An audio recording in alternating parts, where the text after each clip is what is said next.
must be replaced. 34, 31. No, the pages. Isn't it paginated? Yeah, but they have to go through. I don't know if they will find it easy.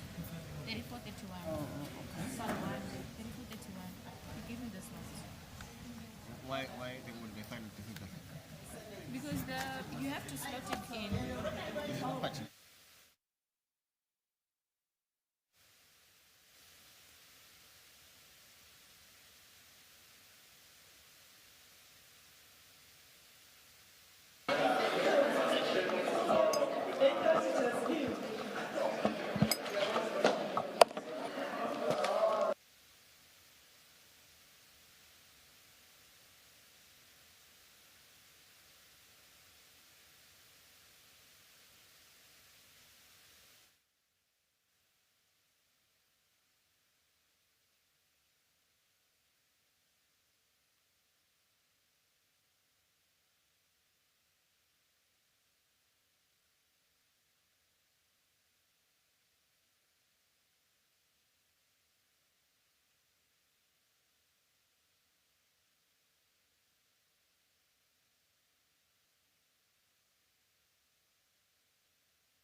Mine.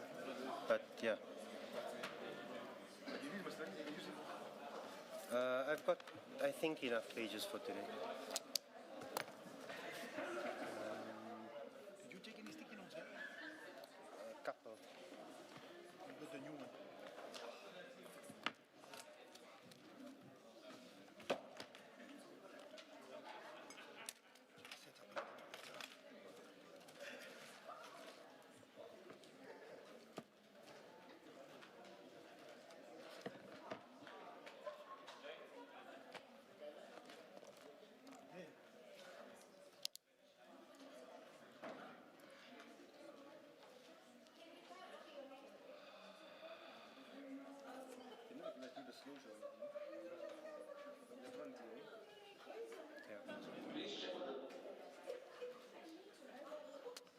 Good morning, all. It's 29 minutes past 9. We are ready to start the day's proceedings.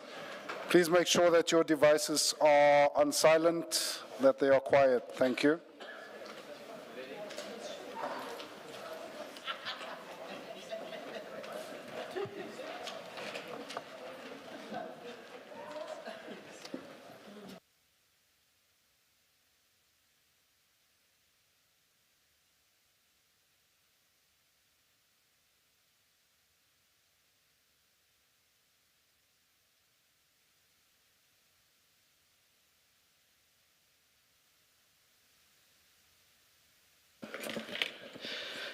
Good morning, Ms. Hassim. Good morning, Mr. Valley.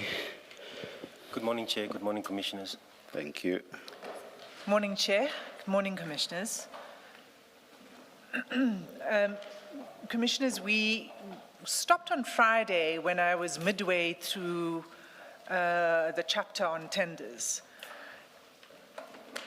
Before we return to that chapter, I'd like to revisit one of the chats that I raised in relation to General Khan's conversation with a crime intelligence officer from KZN, the name that I didn't mention, you'll recall. And I just would like to revisit that chat.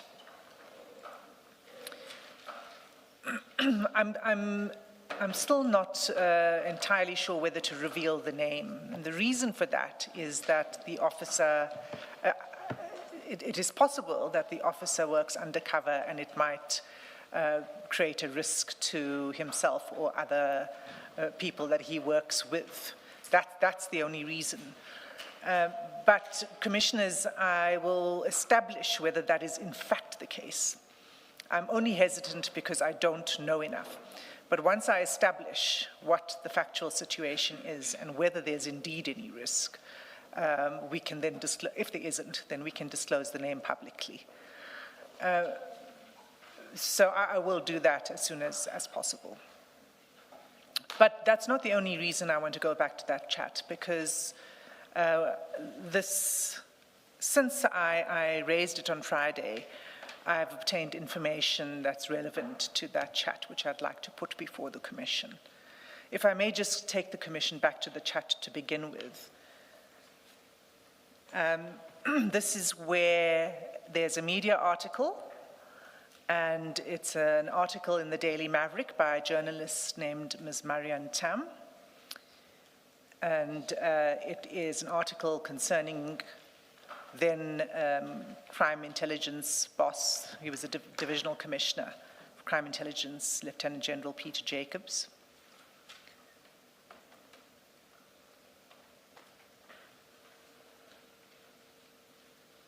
I'm just waiting for it to be flighted.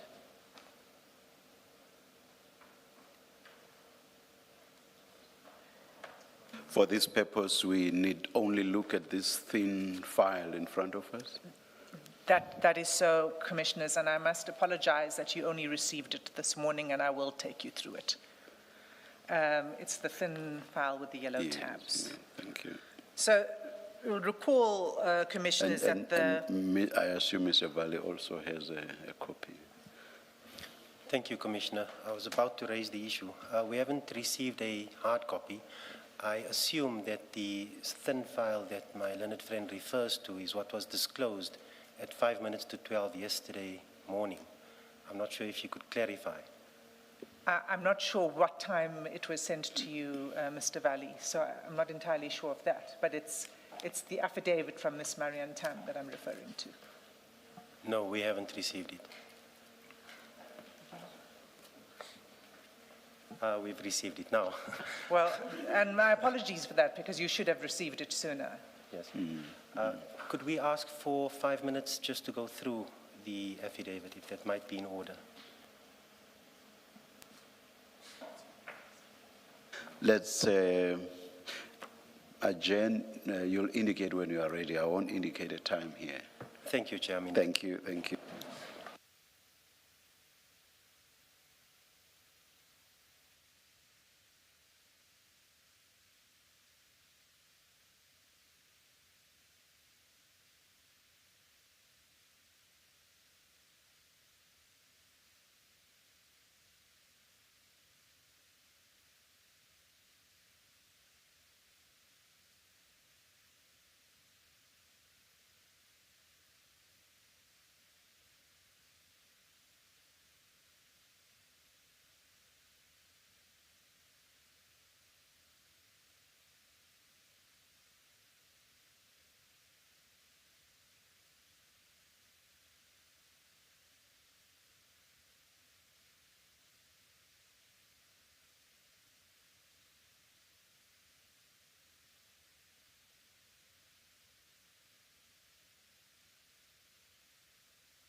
Ready to resume, please make sure your devices are quiet. Thank you.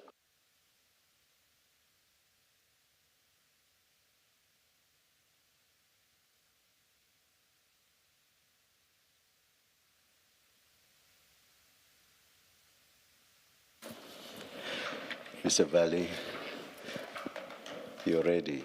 Thank you, Chair. We've taken the few minutes that you've granted us. We've Yes. gone through the disclosure. I believe it's marked CJC 366.1 through CJC 366.4. Yes, yes. We're not sure about the relevance, but we'll learn as you learn about where my Where friend this is is- going this morning. Where this is going. Thank you very much, Mr. Valley. Thanks, Mr. Sim. Thank you, Chair. So, Chair, where I was at first was just to take you back to the chat itself, the exchange between Lieutenant General Khan and the other officer, and that's displayed now. The article there is the article by Ms. Marian Tam. It was published in the Daily Maverick. And to remind you, the response from General Khan was, this journalist is a good friend of Jacobs and Vieri. And again, Lieutenant General Jacobs is the subject of that media report. And then the officer replies, it's clear as all articles are written by a single journalist. Counter needs to be activated on this journal. And the date of that conversation is 17 January 2021. Chair, I wish to submit into the exhibit bundle CJC 366.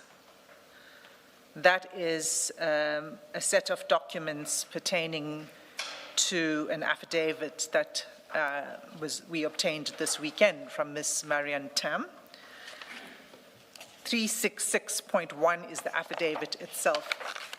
I'll take you to the affidavit, but what the affidavit shows is not 2 months later, after this exchange, Ms. Tam was the victim of a housebreaking in which 2 of her laptops were stolen. So it begins with Ms. Tam saying that she's a senior journalist at the Daily Maverick. That's on page 1 of the affidavit.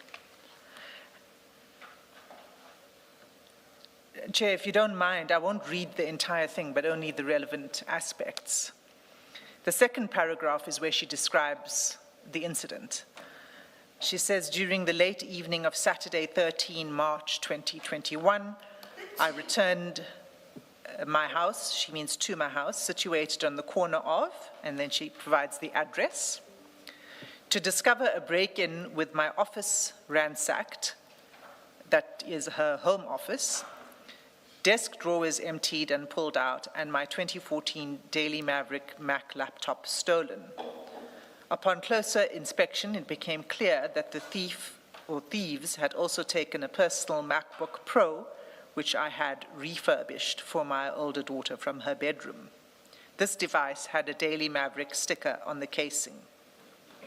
An iPad was taken from my youngest daughter's bedroom and a handful of jewelry, and then she describes the jewelry that was stolen.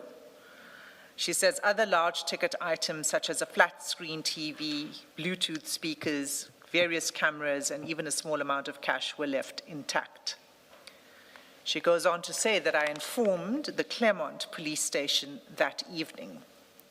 An officer arrived, took a look around, and registered the case, and she gives the CAS number, which is CAS 139/3/2020. But I believe that's a typo because this was in 2021, so it should be 139/3/2021. I was later sent an SMS by a Sergeant N. Getra to acknowledge this.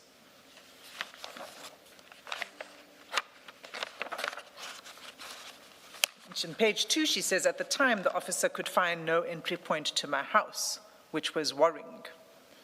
Only the following morning, when 2 other more senior officers arrived to take a statement, was it discovered that the intruders had entered the house by cutting the iron burglar bars outside the lounge window. The curtain had been pulled shut, which is why the SAPS official the previous night could not find any entry point. A fingerprint expert arrived a few days later and informed us that the intruder or intruders had left no prints and had worn gloves, as was clear from smudges around the window frame. In the rest of the affidavit, she provides some background to the incident and other attacks on journalists. And then she signs and dates it on page 3, the affidavit. She annexes to her affidavit 2 photographs. The first, which is on page 4, is a picture of her home office with drawers open. And the second on page 5 is the entry point. It's the picture with the burglar bars bent and the window opened.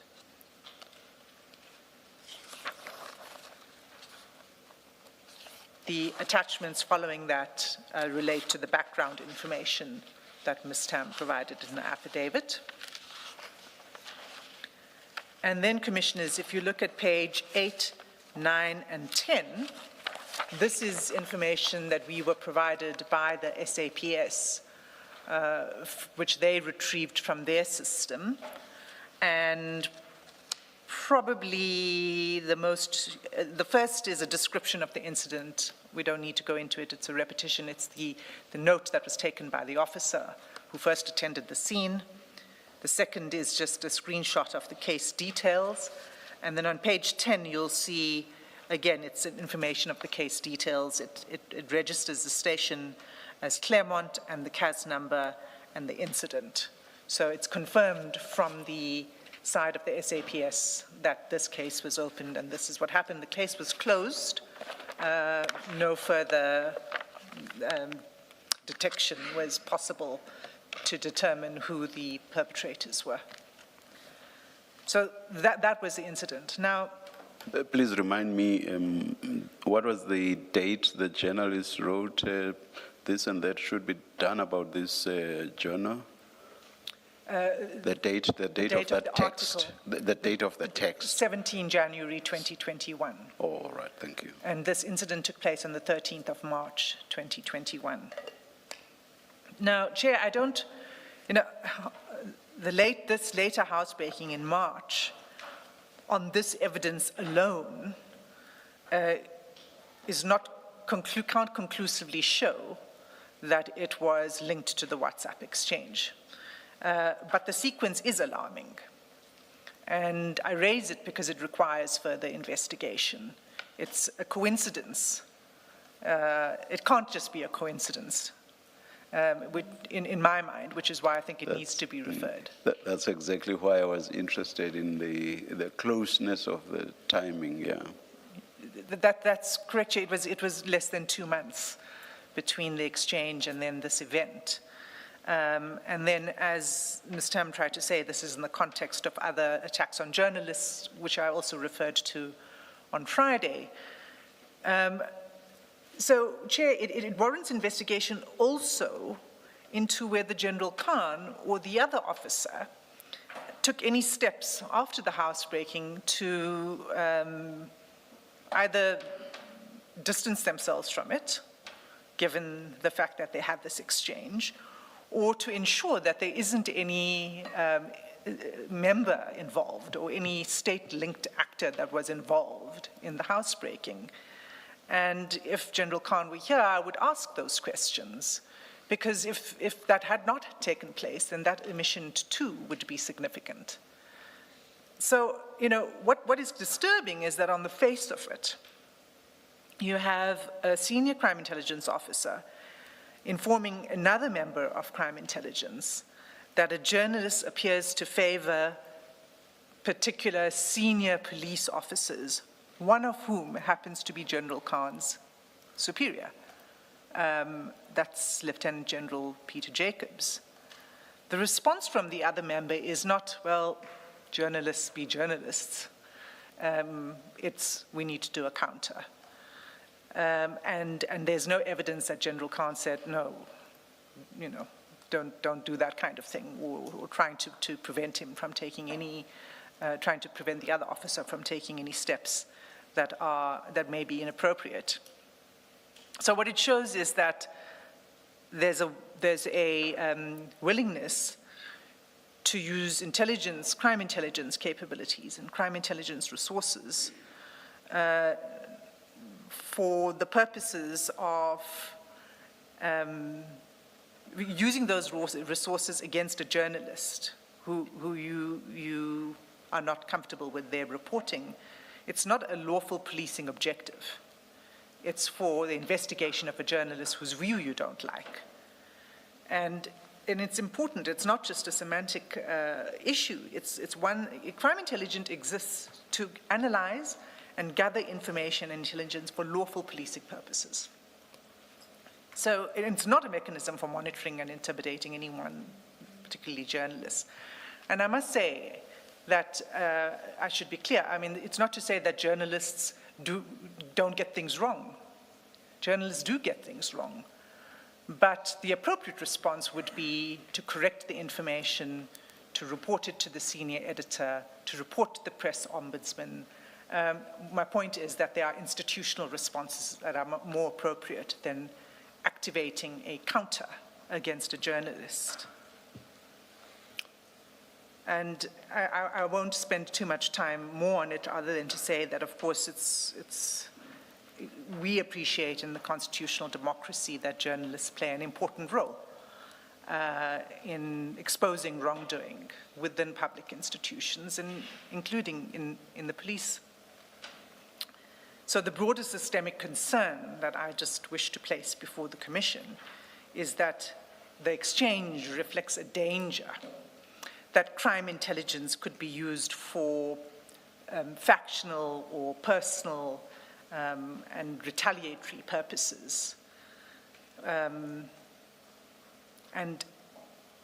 that is something that we should take note of in the Commission, where senior officers or their allies can even contemplate using such measures, then the safeguards are not working, the safeguards are not in place.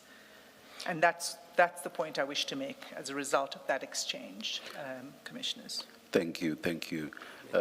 But for what you said at the beginning, it is exactly for similar reasons that I wanted the name to be exposed, but for the reasons you gave, I will not insist that we do so, at least not at this stage. Thank you, Chair. And from my position, it's merely to say not at this stage, but that I will establish whether there are any real risks in exposing the name publicly or not. Ms. Hassim, good morning. Good morning. My reading of page 2 of the affidavit. So there's the heading, some background, and then reference to 2 articles. And the SANEF one, which is the last one with the blue color on your printout, suggests to me that this journalist believes that the break-in was linked to her writing stories about crime intelligence, surveilling journalists. So I don't read it to suggest that what was said in the chats was the reason for the break-in into her house. My reading of it is that her writing articles talking about crime intelligence surveilling journalists, at least she believes that that was what resulted in the break-in. And that's one way of reading it. You may read it, obviously, in many ways. I just thought that should be placed on record so that we don't create the impression that she says in her affidavit that because of the chats, there was then a break-in at her house. That's correct, Commissioner. She doesn't say that at all, that she wasn't aware of the conversation that took place until recently, that took place between General Khan and this officer.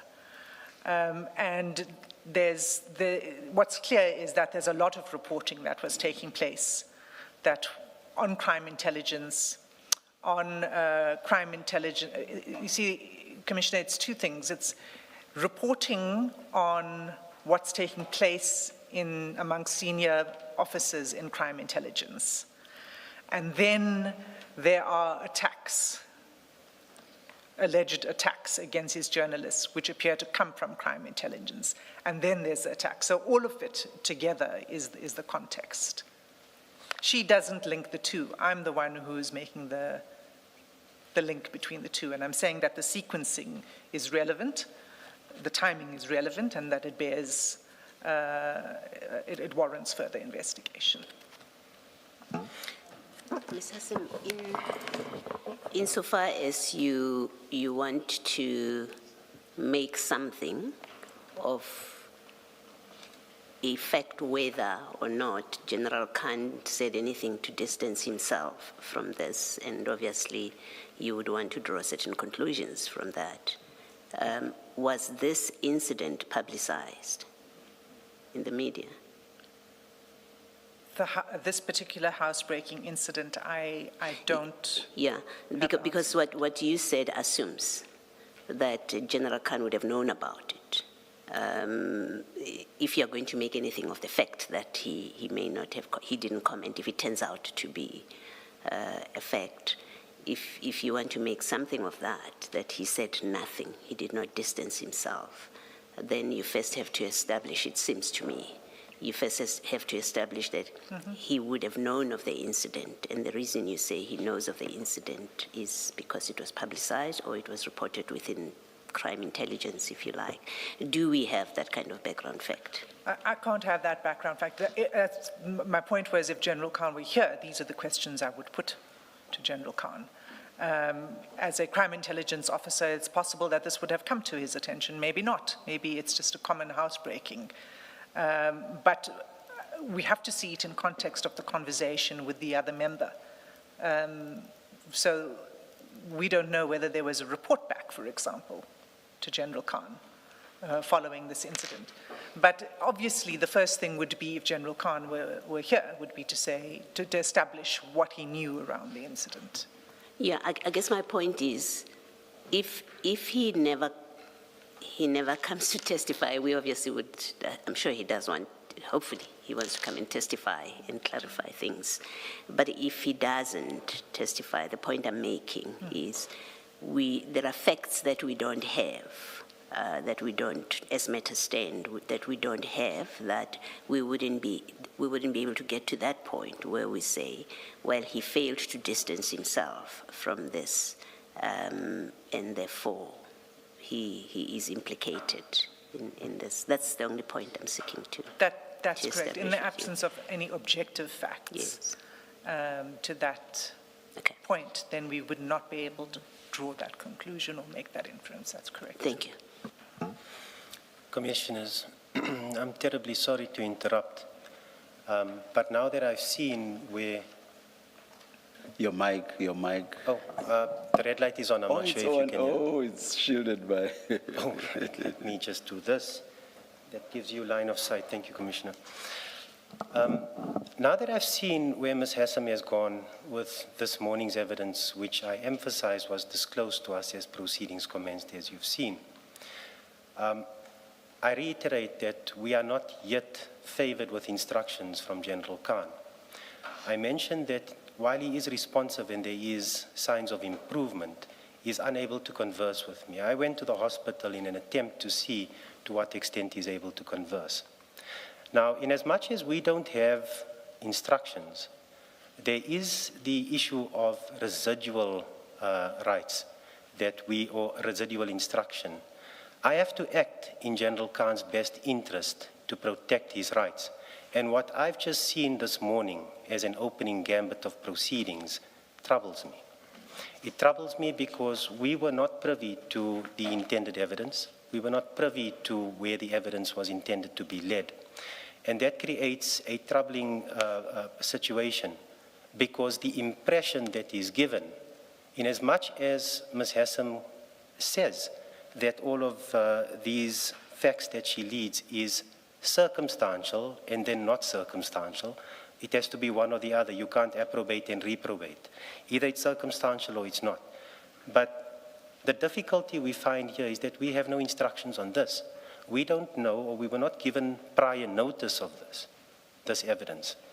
It becomes worse when one has regard to evidence that was disclosed to us yesterday at 5 minutes to 12, That's additional evidence outside of this small bundle here.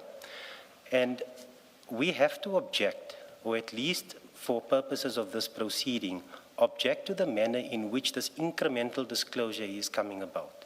We've previously highlighted and tabled our objection in relation to the disclosure historically, and now there's continuing disclosures. In fact, on Friday, there was additional disclosures in between, which I did not object to because it seemed that it may have been a printing issue. But it's not, because those were material documents. And I now have to wonder whether or not the incremental disclosure and the leading of evidence, essentially by ambush, passes constitutional muster. We contend that it does not. So at the very least, we simply want our objection to be recorded for the manner in which these proceedings are being conducted by the evidence leaders. Ideally, Chairperson and Commissioners, this matter must be postponed until such time as Ms. Hassam tells us that the House is in order, this is the bundle, there's going to be nothing that's going to occur from this point. And at some point in time in the future, hopefully, with General Khan improving in his health, at the minimum, we can put before this commission an affidavit in answer to what Ms. Hassam has led and intends leading. Even if General Khan is unfit to come and testify in person, I would prefer that he is present so that he can refute the evidence, but right now he can't. And factually, and if I may draw from a colloquial expression, they're kicking him while he's down. And it troubles me significantly. Those are my submissions, Chair. Thank you, Mr. Valley. Ms. Hassam? Chair, unfortunately, this is a commission of inquiry. This is not a trial that we're conducting against General Khan. Information comes to us when it comes to us. The investigations are ongoing. This is an investigative inquiry. The affidavit that was presented to the Commission this morning was only obtained yesterday, late yesterday. I couldn't have provided it to Mr. Valley any sooner than yesterday. And I apologize that he did not get it at least earlier this morning. I had thought that it was sent to him. But it couldn't have been provided sooner because it was only made available yesterday. And that's the nature of the Commission of Inquiry. I notice the date of commissioning is 5 July 2026, according to the stamp. That's correct. Which I assume is the stamp of the Commissioner of Oaths. That's correct, Chair. It's dated and stamped by the Commissioner yesterday. And so I can't take it any further than that, but to say that when the evidence comes to us, we need to put it before the Commission. Was the affidavit solicited by the evidence leaders, or was it offered to the evidence leaders? Well, because if it is the former, a point might be made that it should have been sought much earlier than yesterday. No, Chair, it was a combination of being approached by certain individuals, followed with only yesterday a request that if it is going to be placed before the Commission, it needs to be in affidavit format. So as the evidence leaders didn't have knowledge of this before yesterday. And so it was only once I was seized with the affidavit that I could then make it, circulate it. All right, please continue then. I thought you were still making your points. No, Chair, my point is really about the nature of a commission of inquiry, and we've made the point before. And it's unfortunate. I mean, this isn't a trial, so we don't have a case that's built up that we disclose and then we go to trial. This is an ongoing investigation, and it's not entirely in our control. And the second point is that in relation to Mr. Valley's submissions that this is unfair because we are continuing, even when General Khan is in hospital. We had alerted General Khan's legal representative of our intention to present the evidence as it is because this commission has a limited lifespan and we have a compressed timetable and we needed to provide the evidence. That's simply what we're doing, is we're presenting the evidence to the commission. And we've also made it clear that that will be, obviously General Khan when we do await a response, when it is possible to get a response from General Khan to the evidence that's being presented. Now, according to the current plan, the last day of the hearing of evidence is 31 July 2026. Our schedule runs until 31 July 2026, and with August to be the period for writing the final report. that's correct, Chair. The extension that was granted by the President was to the end of August. And the end of August was, what the President required was that the final report must be submitted by the end of August. The Commission and evidence leaders felt that we would, in order to get as maximum evidence in, we would run the hearings all the way until the end of July, which only affords us 1 month to write. Less than, or 1 month to write. To write. I thought you were saying from today, we are left with 1 month. I was going to say we are left with less than a month for the hearing. For the hearings. For the hearing of evidence. So we had very little choice. It was either we present the evidence to the Commission or we don't present the evidence relating to General Khan at all. So that addresses the point about possibly postponing and not hearing any evidence, which is a point made by Mr. Valley. And Chair, that was the point that was made in response to the in-camera application as well. Thank you. Thank you, thank you.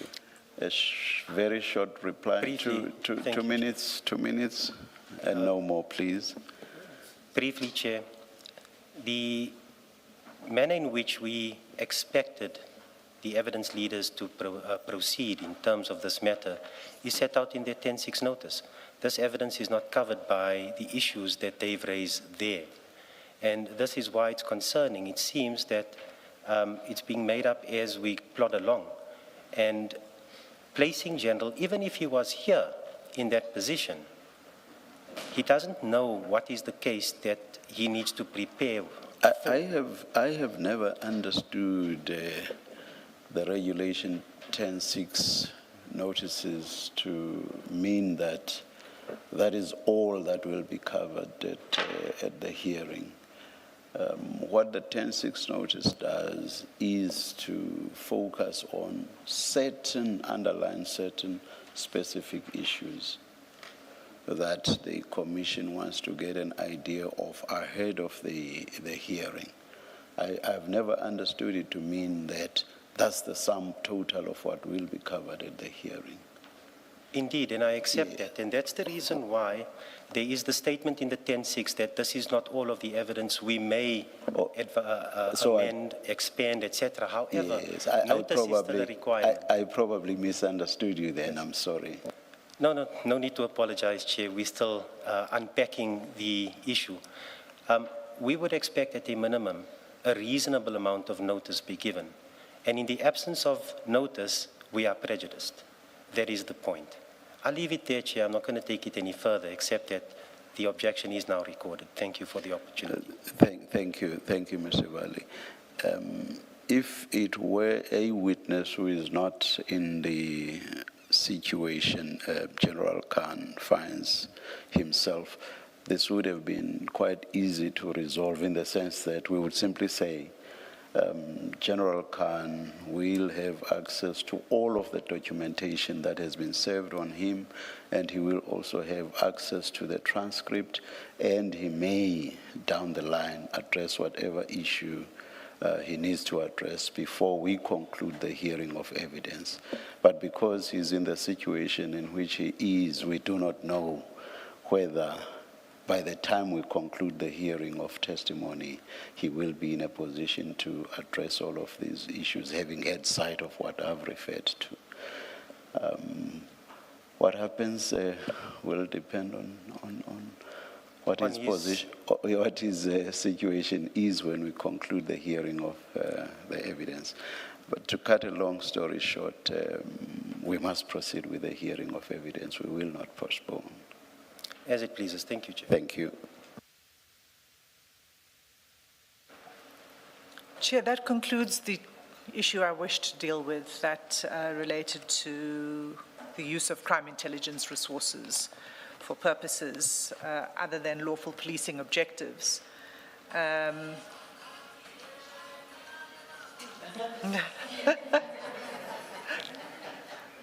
do apologize. Now we know Commissioner Baloyi loves Maskandi music.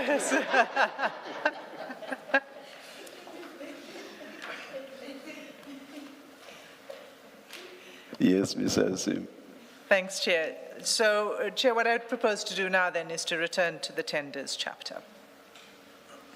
And the last tender that we were dealing with was the tender on auto parts. And for this, Commissioners, you will need the annexures file, annexures to WhatsApp chats file, and your core bundle.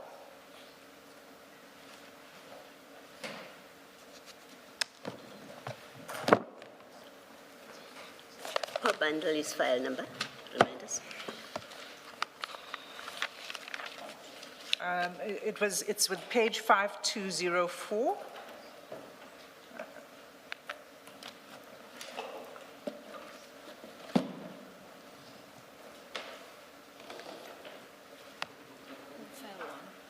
File 1, I'm advised.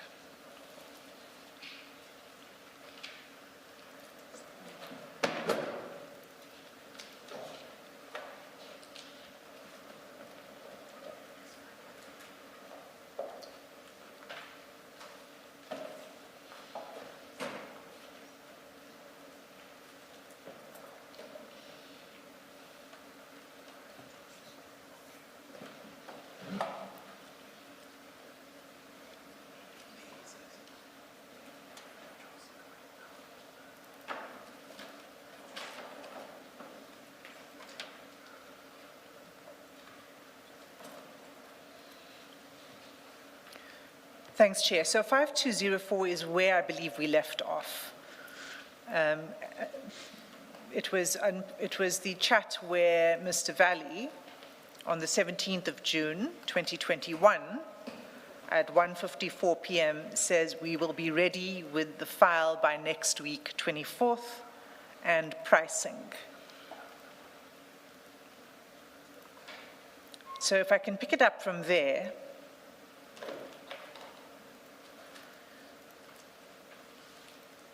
What we see next is, well, let me just, if you scroll down to 5205, you'll see more of this sentiment that's expressed throughout this chat about needing additional income.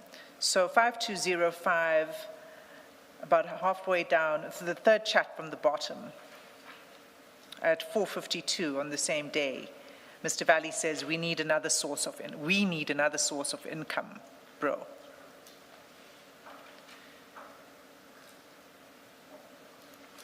And then on page 5214,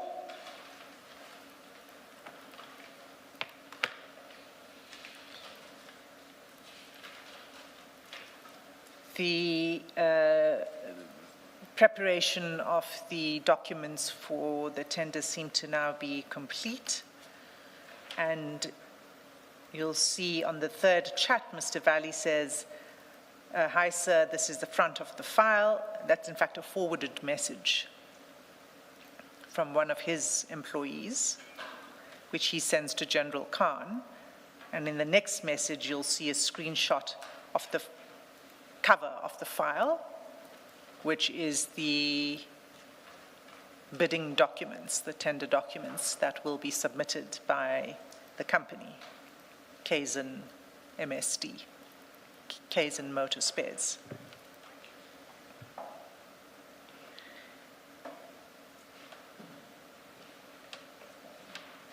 Immediately below the screenshot of the front page is a response from General Khan with a thumbs up.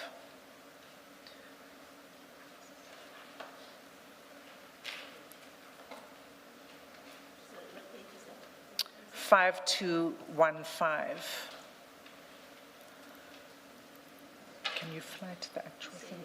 Thumbs up, we don't. So I think what's happened, Commissioner Beloy, in the process of producing the bundles, the emojis didn't print. So just to show it to you, I think we need to go to the electronic version of this. If you could just give us a moment.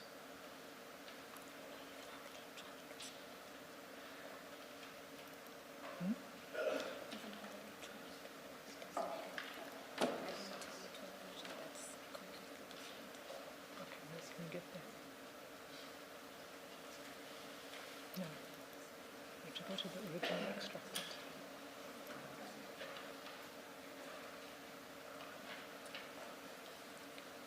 So, Commissioners, we're just locating, because we can't go to the electronic version of the bundle, obviously. We need to go to the actual chat itself. So we're just going to pull that up.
Then they need to see it as well.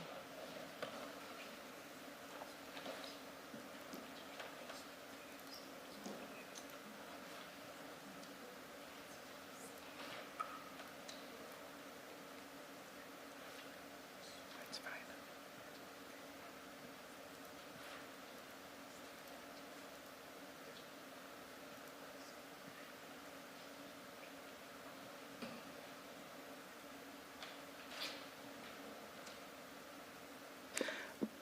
Are we winning?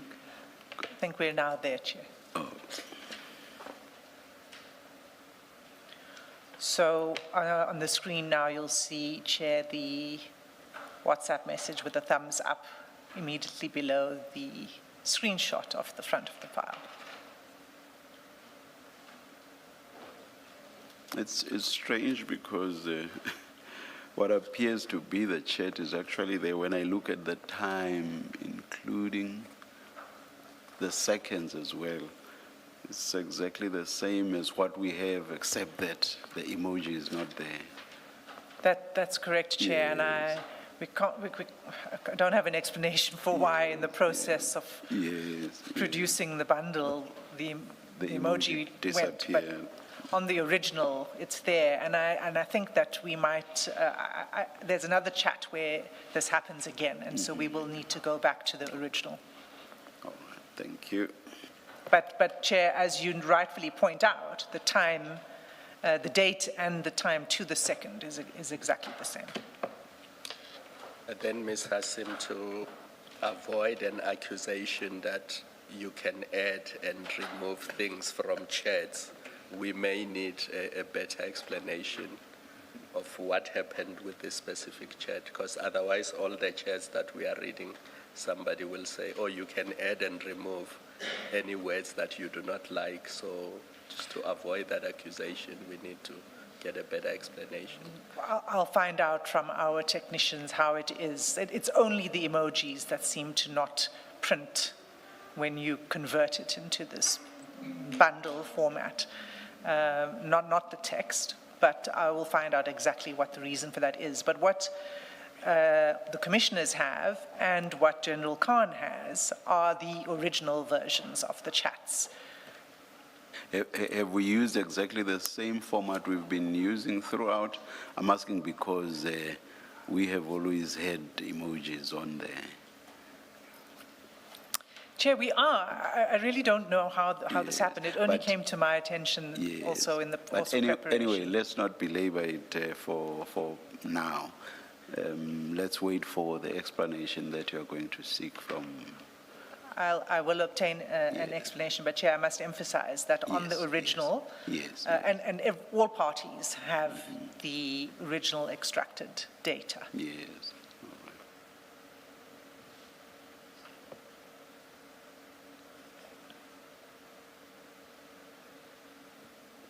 By original, you are not referring to what we have before us, because what we have is what does not have the emoji.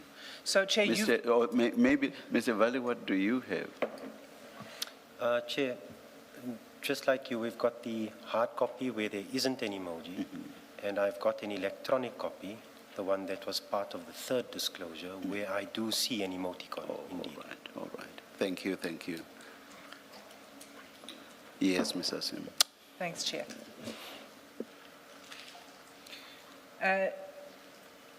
So to return to this, the chronology, that was the 3rd of July, 2021.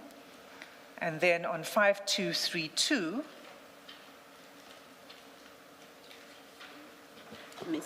Ms. Hassan, you have referred to the WhatsApp at 5215 after the emoji.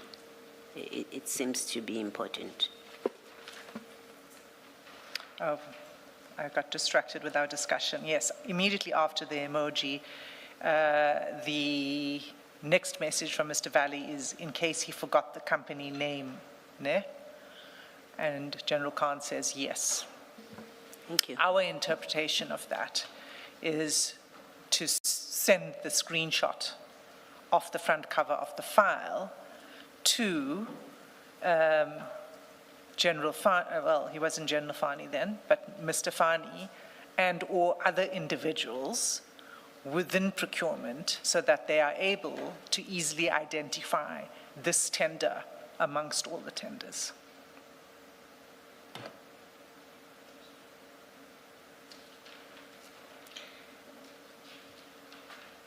So 5232.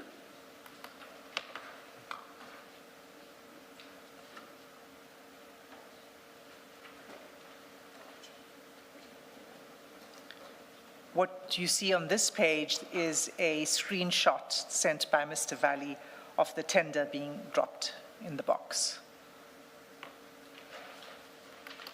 And we know that because in the next message he says, dropped off brew. And General Khan's response is, Alhamdulillah.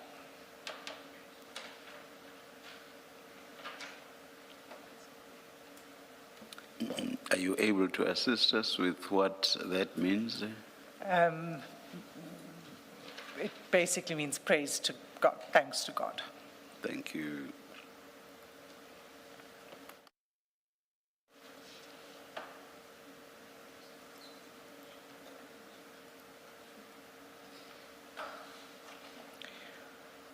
So that is 12 July 2021. 5253, if the commissioners could turn there. 5253.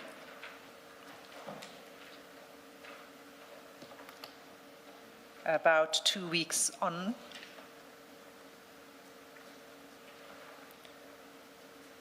Mr. Valley says,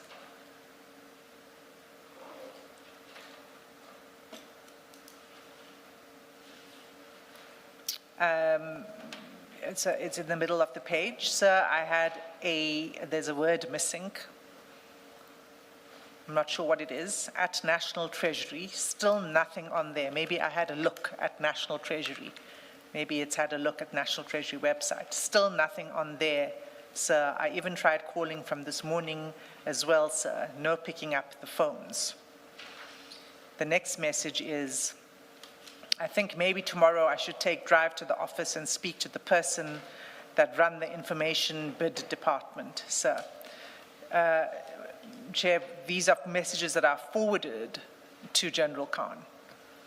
And we don't know who they're from, but I think it's his employee who's responsible for putting the bid together. So he forwards this to General Khan, and then if you scroll down to 5254, he says, nothing on the system on who tendering. and there was 0 register. By that, I think maybe he was referring to a register of people who arrived to drop off the bids. And then the next message, he says, can bro trouble your guy to see if all okay? And General Khan responds, wassalam, I am meeting him now. And then the next message, Mr. Valley thanks him, and then General Khan says, can you talk now? That takes place on 26 July. 2 days later, at 5257,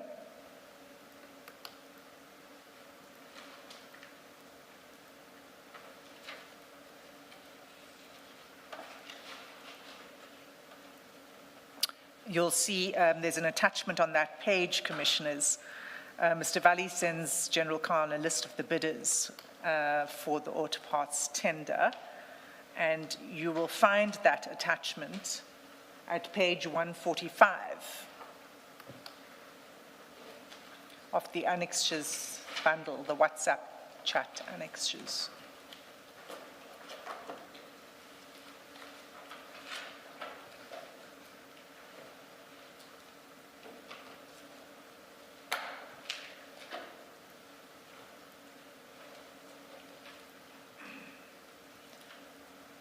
So on that page, you'll see, Commissioners, it's a list of 23 submissions for this bid. Mr. Valley's submission is at number 13, Kaizen MSD.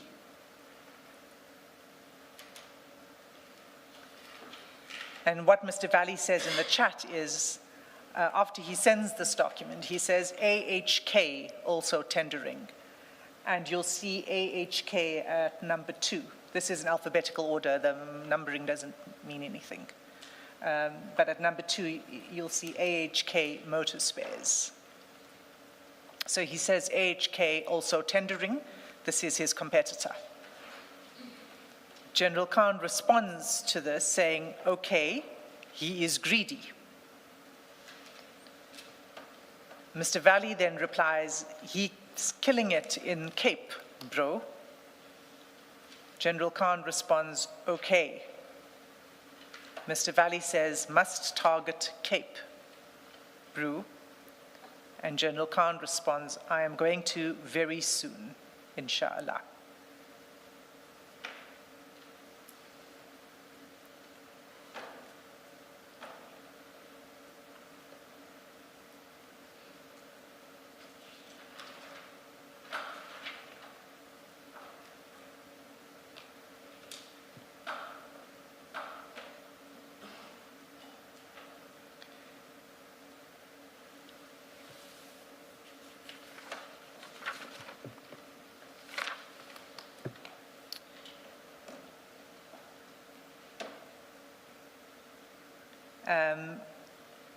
We then can move on to the next. Maybe before you move on, just for the record, it seems from your page 145 that this list was already published, a public document, at least on the website.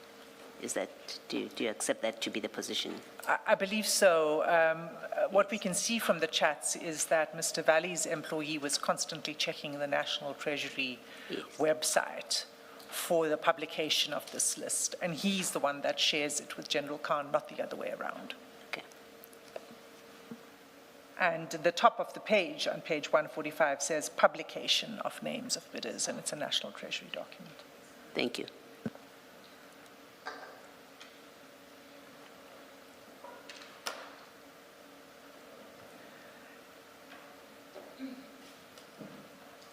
So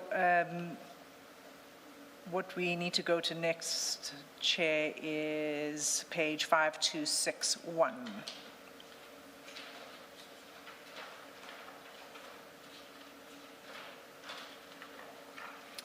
And it's now the 29th of July, 2021. At the bottom of the page, you'll see Mr. Valley says, I mean, they have conversations about other things, and then they return to this. 29 July 2021 at 7:41 in the evening, Mr. Valley says, inshallah, we get SAPS deal. And if you just scroll down to page 5262, Mr. Valley says, then we stash that money, you and I. Don't put back into system. And General Khan responds, I am not mad. Mr. Valley says, 100% build elsewhere. General Khan replies, definitely.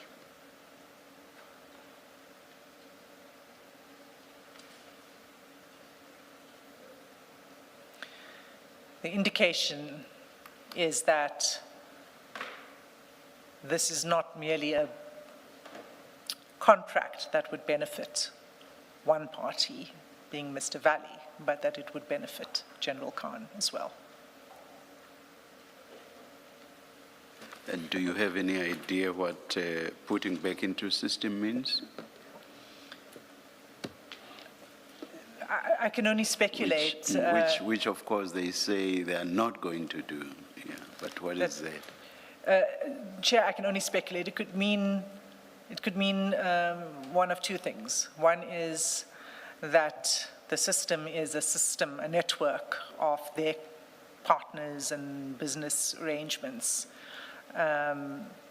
because we've seen other tenders, that there's a network that may benefit from these kind of tenders. And what he's suggesting is this one is for you and me, Brew, not for the rest of us, not for the rest of the potential beneficiaries of this project. That's one potential interpretation. The other is, don't put it back into the system, meaning tax evasion. So that there's a form of skimming in the project so that it doesn't all get back into the fiscus, in other words. Those are the two interpretations that I see. I'm not sure if the commissioners have any alternative interpretations. I don't. What the point is that it's going to be a joint project between the two. I'm not taking issue with what you've said. I'm just saying I can't come up with more.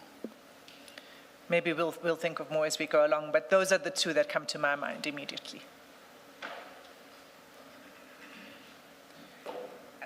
So that's 29 July 2021, Commissioners. On the 5th of August, at page 5303,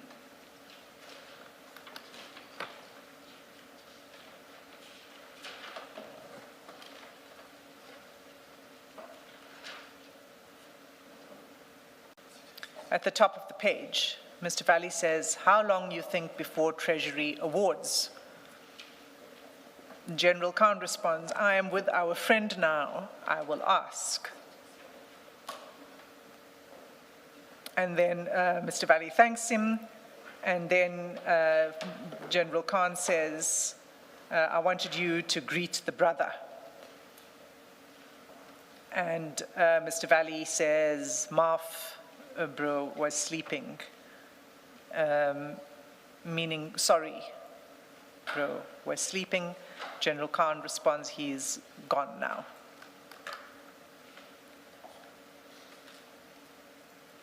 So this is an inquiry about when Treasury will make the award, and General Khan is indicating that he is with our friend, and he will find out.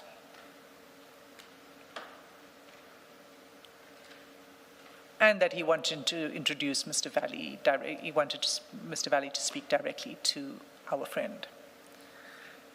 On the 20th of August, at page 5322,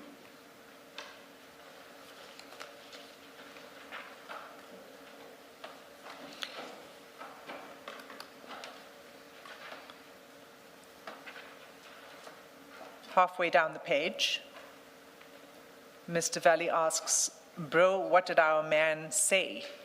Is all on track? Will we win a good slice?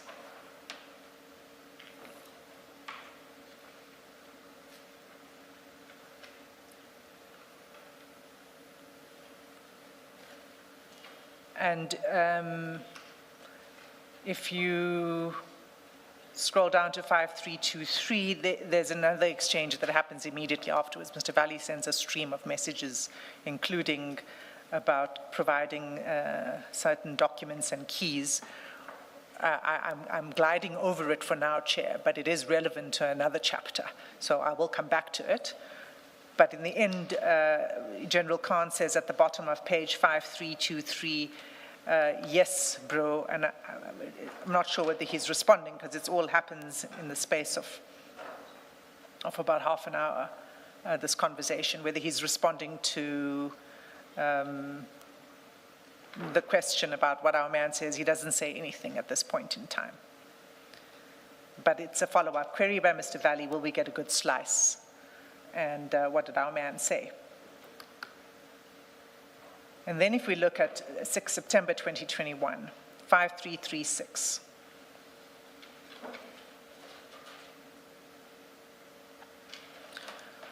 What you see on this page is that Mr. Valley sends General Khan a letter from the Acting Chief Director for Transversal Contracting within National Treasury.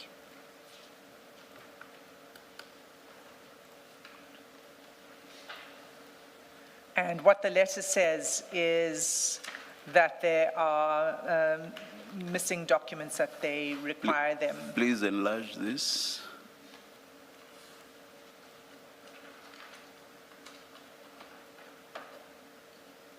Yes, Ms. Hassan.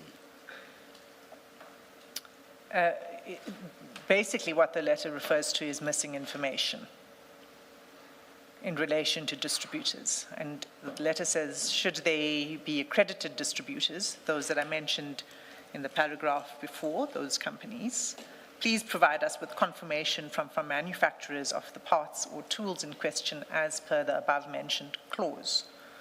Furthermore, the authorization letter submitted from the manufacturer, Auto X, did not include the item number or item description. It was noted that the following documentation, and in brackets SBD 6.1, was not fully completed in your bid submission. So that's SBD clause 6.1, not fully completed. Please submit the requested documentation before the end of business on 13 September 2021. And it's signed off by a National Treasury officer.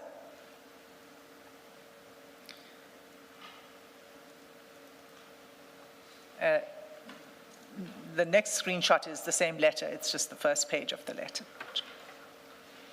Below the letter, Mr. Valley says, bro, it seems they nitpicking. We need to reply. 6.1 was filled in proper. So that's a reference to the SBD 6.1. Mr. Singh, we don't have the parts about we need to reply.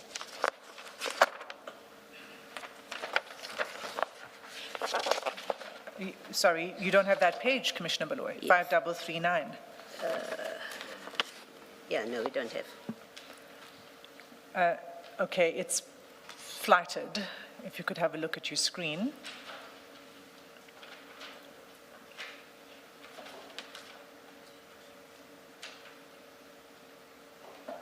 We need to reply 6.1 was filled in proper. That was the SBD 6.1 that was referred to. And then they continue with another conversation. I trust that the attorneys are keeping a running list because on Friday there was a number of pages that we did not have. Thank you.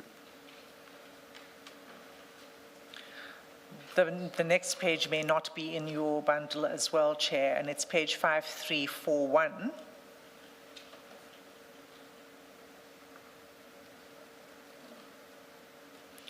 Because what you'll see in 5341 is then screenshots of the form, and I think this is the SBD form that was in issue. And what Mr. Valley sends to General Khan are these screenshots to show that they were filled in.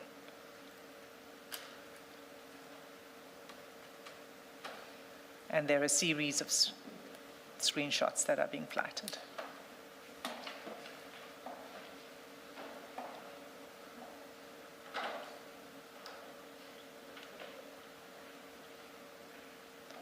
At 5346, after the screenshots,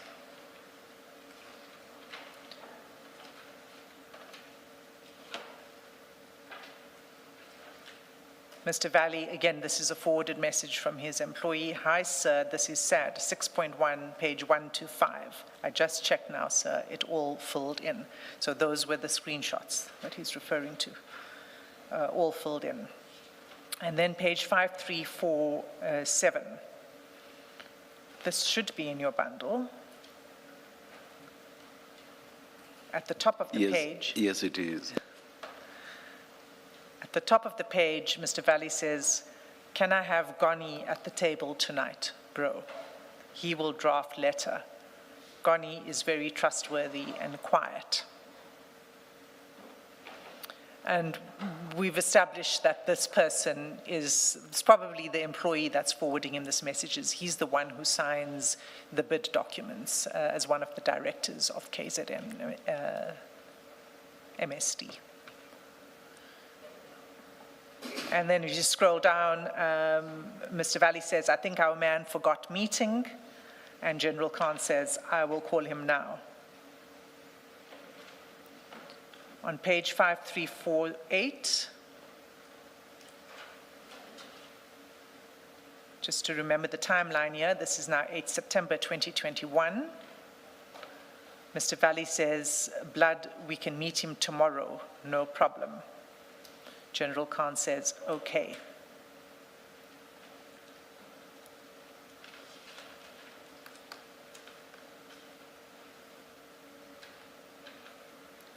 Then at page 5359,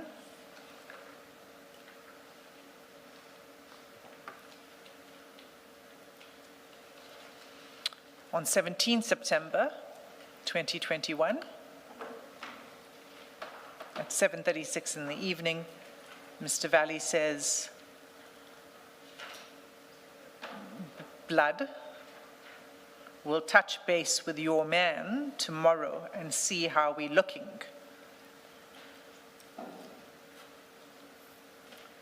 And then there's an emoji that's in the next message that seems to be present on your version this time.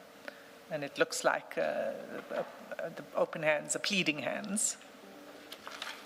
This is the second time we actually see emojis on our copies, after the one that did not show. Yes, Chair. I'm not sure what you're asking me, but I will try to get an answer for you. But let's not worry about it now, but you'll still find or get that explanation. Yes, indeed, I will, Chair. And General Khan responds, okay. And Mr. Valley says, thank you. That was 17 September. At page 5372,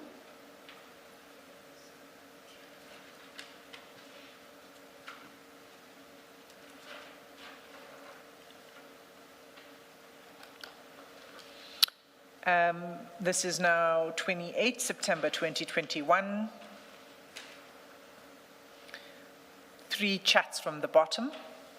Mr. Valley says, please trouble our man for progress, please. And General Khan says, okay. And Mr. Valley responds, JZKL, bro, meaning thank you. And then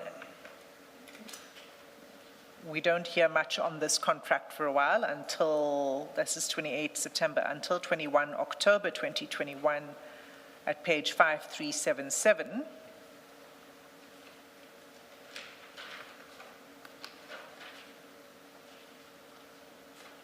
After the message from Mr. Valley saying, greeting him and saying, how's George? And George is referring there not to the name of a person, but to the place. And that'll become relevant later. General Khan responds, "It's tops, bro." And then he says, "Morning meeting, sitting today at 10 to adjudicate.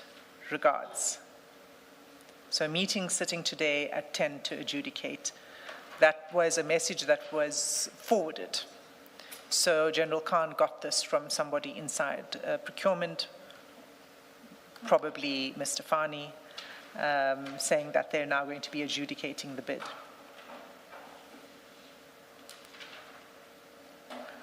And then at page 5390,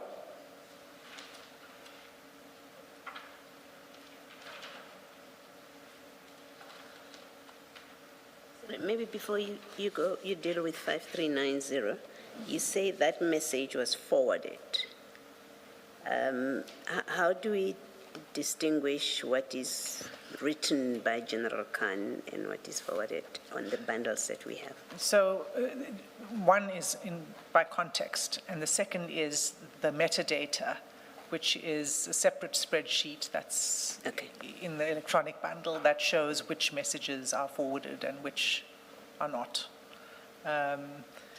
It's quite voluminous to produce the whole set of that metadata, but it would be very easy for us to cross-check to see that these are indeed the forwarded messages or not. Yeah.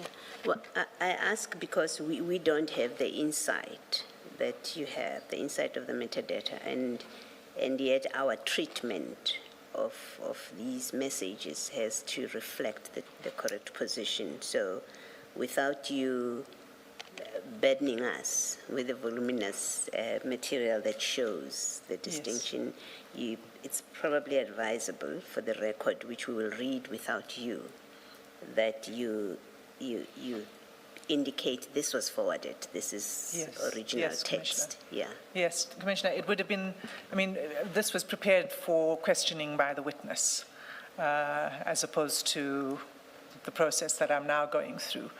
The metadata is in the bigger files that are with the Commission, so it is part of our record. And so I think what we would need to do, given that we are now going through this process, is to just indicate on the relevant chats together with the page from the metadata that's relevant. Thank you. Thank you. So you have annotations, which will be what assists you to tell us whether this is forwarded or not. That's correct, Chair. So it wouldn't be difficult to pull out just the relevant aspects of that. Okay. All right. Thank you. Thank you.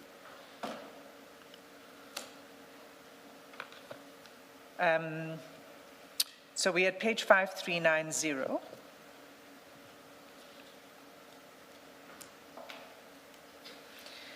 And it starts at the top of the page with General Khan saying on 16 November 2021, "Salams, bro, I'm with our man. He wanted to speak to you." Nothing further on this particular chat in relation to that. And I'll just say, Chair, as I did on Friday, that there's more than one device that is used in the communications, and there's more than one form of communication that takes place between General Khan and various individuals. So there's nothing on the face of this chat that says that anything followed after this message on 16 November, but we just simply don't know. I'm sure it's a matter of public record when the BAC in relation to this tender would have said. I'm just going back to the previous chat where they said adjudication at 10 o'clock today. Are we able to obtain that so that we can be certain that the chat did not relate to some private business they have, but related specifically to the tender we are dealing with? Commissioner Kumalo, we could get that quite easily, the date on which it was. If we have to draw inferences and exclude other possibilities, it makes sense that we get as much as we can on the facts that are readily verifiable. Absolutely. Again, Commissioner, it was prepared for the purposes of questioning a witness. So there are certain aspects which we now have to, I mean, and we're hoping that we will get a response to this in any event, but this information is information that we could easily obtain, either through public records or through requesting it from National Treasury, which we will do. So, Sorry, a different point, Ms. Asim. We've looked at earlier text, and the one example that I remember at least is there's a text that speaks about Guni at the table, and you've said that seems to be an employee who would have been involved in the preparation of the tender. If you look at 5389, I don't know, the top message, I don't know if you still plan to deal with that. But it seems to me on a reading of it that that kind of text would have come from someone else with inside information about what's happening at Treasury about the processing of these tenders. Is that a topic that you were going to cover? Commissioner, And do you agree on if you read this that's the impression that it creates? I agree with you on your interpretation of the message. Mr. Valley himself is not attending to all of the logistics of checking on this. His task is to deal with another level of this, and that's to talk to General Khan and to the higher level procurement officials to ease their way, to facilitate the process. So I agree with you that this is someone else that is reporting to Mr. Valley. What I cannot say is whether that is the same person or not, whether it's Goni, but it's somebody who is paying attention to the logistics and the progress of the deliberations on this bid. The point I'm making about it is that on the face of it, it suggests that someone else who is reporting, this person who's reporting or who is forwarding this text, in fact, has got another person that they're talking to, possibly in National Treasury, who's giving them this kind of information, because this doesn't look like publicly available information. I think that's a point that I'm making about it, that you've got you have General Khan who's discussing with our men, and then you've got this person who's forwarding these messages to him, who in fact seems to be talking to somebody else who's within Treasury, who's telling them what's going on with this tender. That's correct, Commissioner Baloy, but we just don't know who that person is. Yes, okay. But that there is a conversation happening Yes. is apparent from the text, yes. Yes, thank you.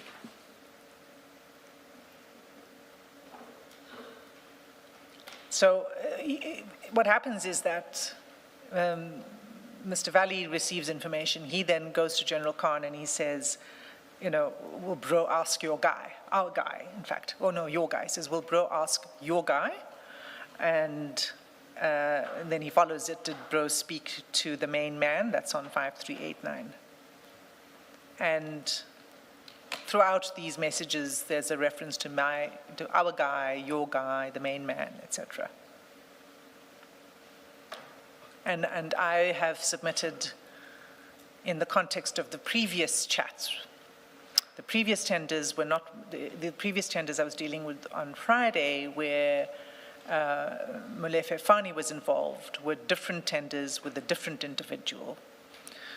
But I will show in the course of this text that at least one of the guys inside Treasury that they are talking to is Mr. Fani.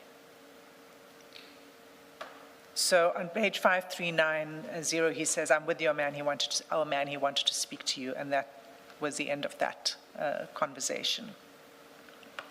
Mr. Valley says, and we're still on 5390, and that's 19 November 2021, he says, do you know those guys, AKH? Now, you'll recall that that's the other competitor in the list of tenders that Mr. Valley pointed out to General Khan, and General Khan said he's greedy. Be a mix-up of letters. He speaks of AKH, and your list has AHK. Yes, I believe You it's say the it's same. the same company. And why do I say so? Because the next message says they're going around and stating they have won this contract. So it's obviously one of the 10 bidders, etc. General Khan responds at 12:29 as you see it. He says, Wassalam, balls. And Mr. Valley responds, 100%. On page 531, it continues. He says, but I don't talk. Keep you and other man hidden.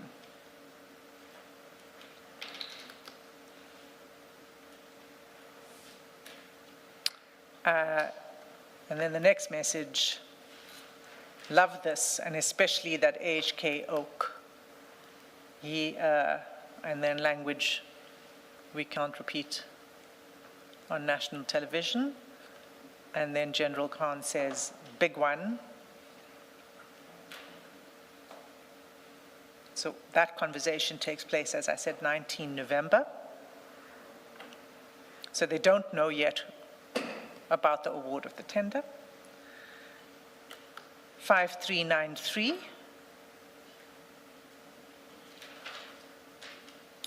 This is now 22nd November 2021.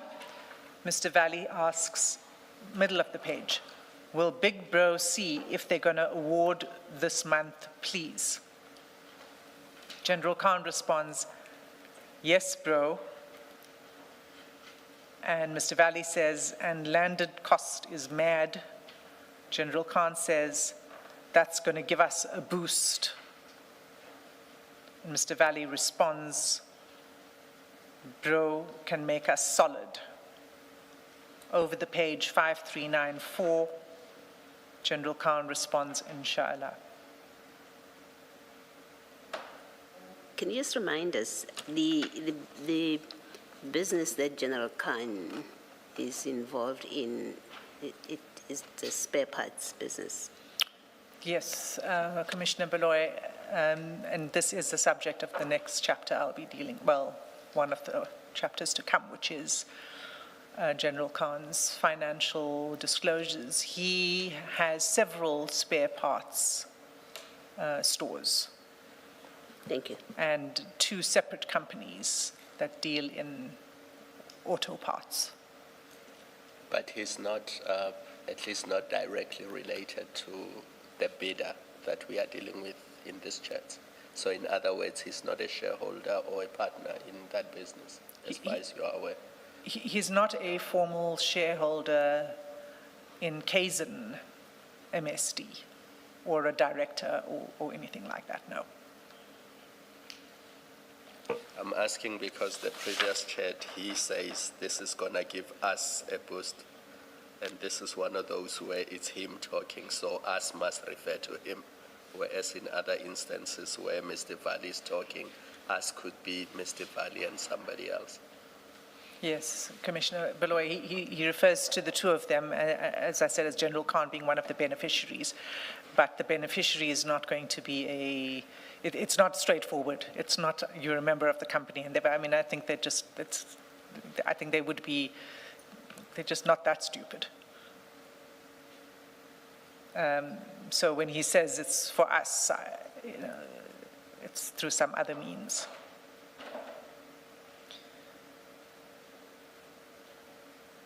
Chair, it's 11:02. I've just noticed. Let's adjourn and resume at 11:30.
30th of January 2022 at page 5438.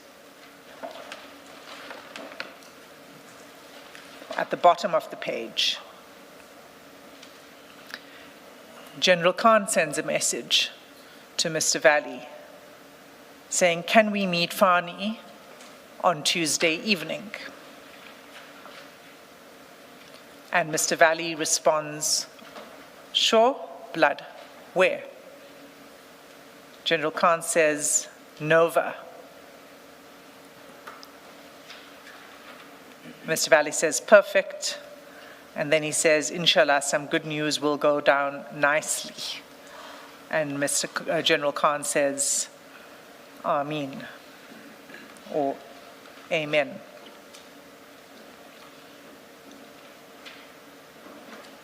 On 5439, no, sorry, Chair.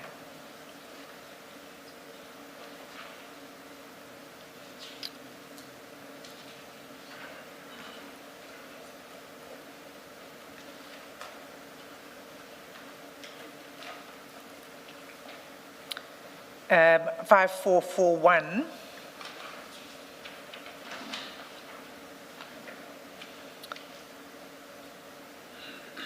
this is now the 1st of February 2022, and Mr. Valley asks, my bro, what time we meeting? Fan, he spells it F-A-N. General Khan responds, I'm waiting for him to respond. Mr. Valley says, JZKL. General Khan says, 7 o'clock Nova. Mr. Valley says, perfect, my bro. And then he says, on the next page, can we do 7:20?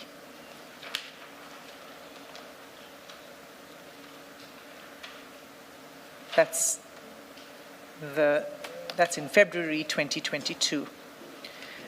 If we go to page 5444,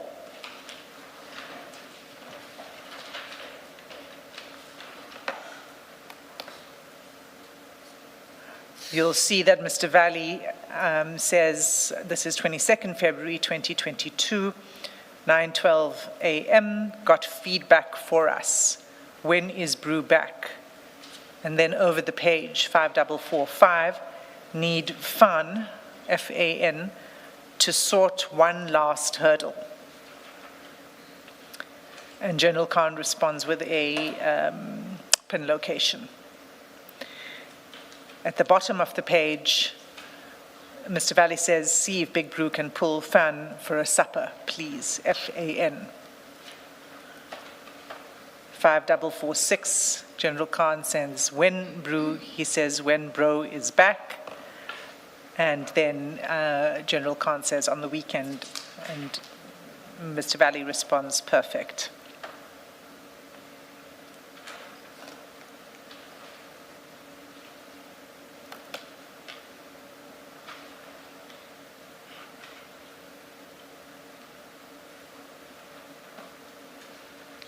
Okay, so I'm sticking with this theme, so there's things in between I'm glossing over for now. At page 5448,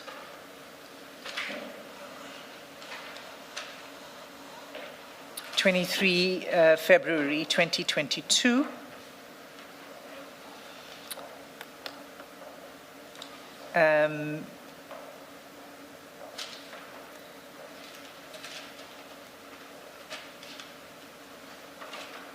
he says, Mr. Valley says, they try to call each other, they miss each other. General Khan says, at Parliament nuts, what now, please, what's up?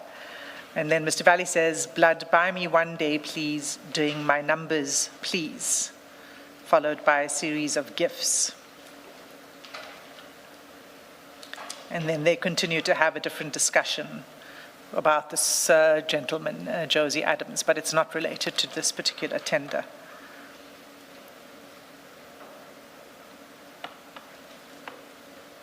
Then at 5452, still February 2022, 24 February 2022 in particular, General Khan at the top of the page says Eastern Cape, Limpopo, and Northern Cape prices were not submitted. We should have. So this was a transversal tender for SAPS across provinces. General Khan is saying that there are 3 provinces here where prices were not submitted in the tender. We should have. And then he follows in the next message by saying, we were too cheap, but we must find a way to up prices later. Mr. Valley responds immediately. He says, we must apply for price increase soon as we get tender, because it's been delayed too long. And you can see as we're going through this, he keeps asking about when is the award, have there been any news? There's quite a big delay between the submission of the bid and the actual award. So he says we must apply for a price increase as soon as we get the tender because it's been delayed too long. And in the next message, but your guy, Fan, is the man, F-A-N. Ms. Hassim, as you go through the chats, so 2 observations. The first question I have is, was Mr. Fani part of the various committees that evaluate and adjudicate this specific tender? I'm sure we are able to get that information. The second observation is, on its face, it appears to be improper that while a bid is being evaluated and you are one of the bidders, you are having meetings with a senior supply chain person in the very department. And yes. So on your question, Commissioner Kamala, even assuming it was not in relation to the tender, the meeting, it would nevertheless be improper. Yeah, because you don't know what influence he has. Does he appoint, for example, the people who sit in various committees? What exactly is his role? And those are some of the questions that may have to be answered for us. Because how else do you explain the various requests for meetings with him? And it's clear that the discussion is about the tender, where there's interest by these 2 parties in that tender. They want it to be awarded to them. Indeed, and what we see also, Commissioner Kamalo, from the chats is that there is information that you could only have if you were talking to somebody inside. So it has been brought to General Khan's attention that they failed to include in their bid 3 provinces, and that this is something that needs to be rectified at some point. So the information is coming from somebody who is close to the process. Whether Mr. Fani is sitting on the committee or not, we would need to establish. But it's certainly information that he has access to. Ms. Hassim, as you find out whether Mr. Fani was part of one of the committees, perhaps you might as well find out or get a copy of the I don't know, there's a procurement, the relevant extracts about employee conduct when it's tenders in which they have an interest, because this communication from General Khan suggests that he does have an interest in how this tender is evaluated, and it will be important. I think one of the questions that would have to be asked of him is whether he declared an interest, and I think it's advisable that we know what is the requirement. So if you would get the necessary extracts. We'll do so, Commissioner Bloy. Thank you.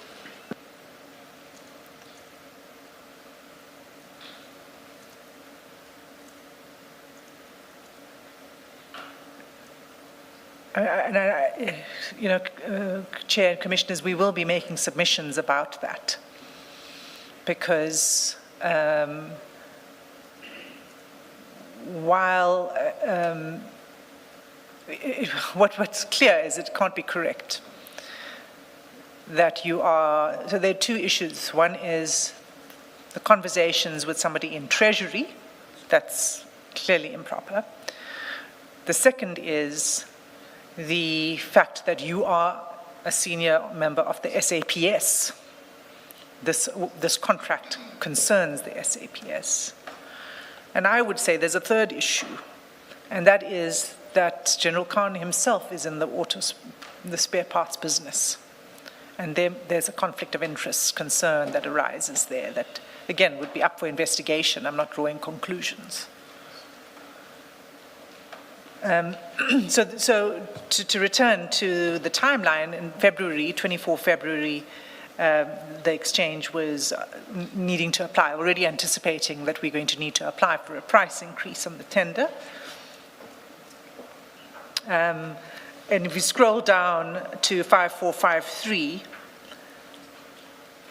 Mr. Valley checks and this issue of pricing for all the regions, and he responds on the same day at 12:37 in the afternoon. He says, bro, we applied and priced all regions, every region. And then he sends a screenshot. So this, you'll see at page 5453, and then it rolls over into 5454 is a screenshot that is sent to him from someone who, it's very small, the print, but basically what it says is we applied and submitted pricings for all the following regions, which is all the files that were provided for by the tender, and then he lists all the regions. Eastern Cape, Free State, Gauteng, KZN, Limpopo, and Mpumalanga, Northwest, Northern Cape, Western Cape. And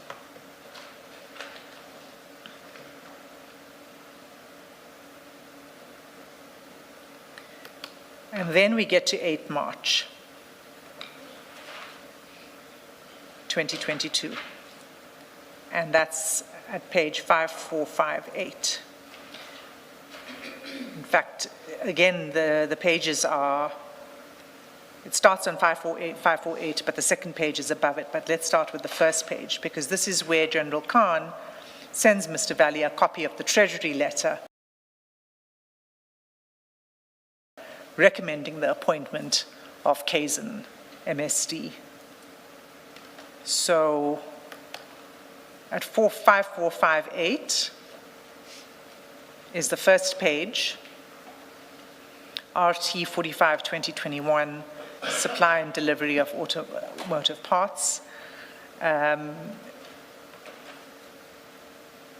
Paragraph 6 says the following government institutions participate in the contract.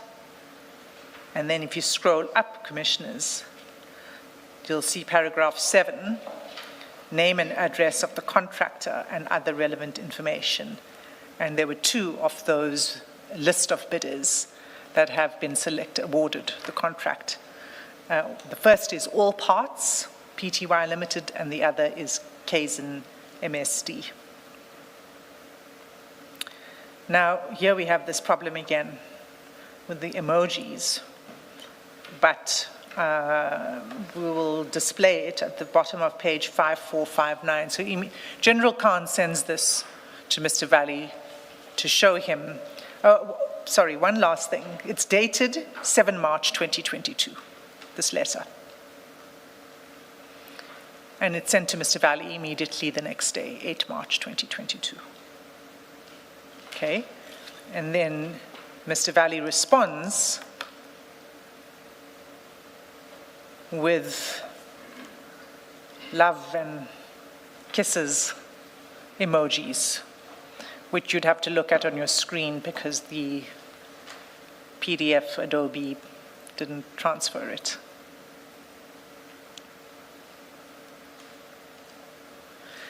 And then he says, busy with them today, on page 5459, and General Khan says, Bismillah.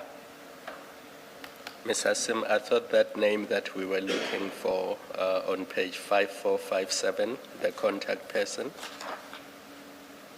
Remember, we only had the name but not the surname. Oh, yes. Yes. This is why I believed the Goni to be this person. You see his full name there. Yes. Thank you, Commissioner Kumalo. So that's the Goni that's being referred to, who was the contact person for the contract. Sorry, Ms. Hassim, are you able to assist with the translation of the second text at 5459, please?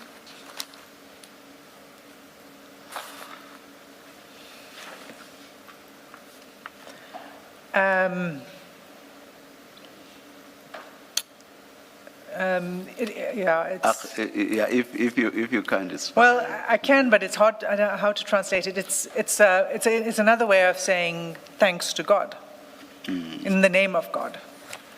Oh, thank you. Okay.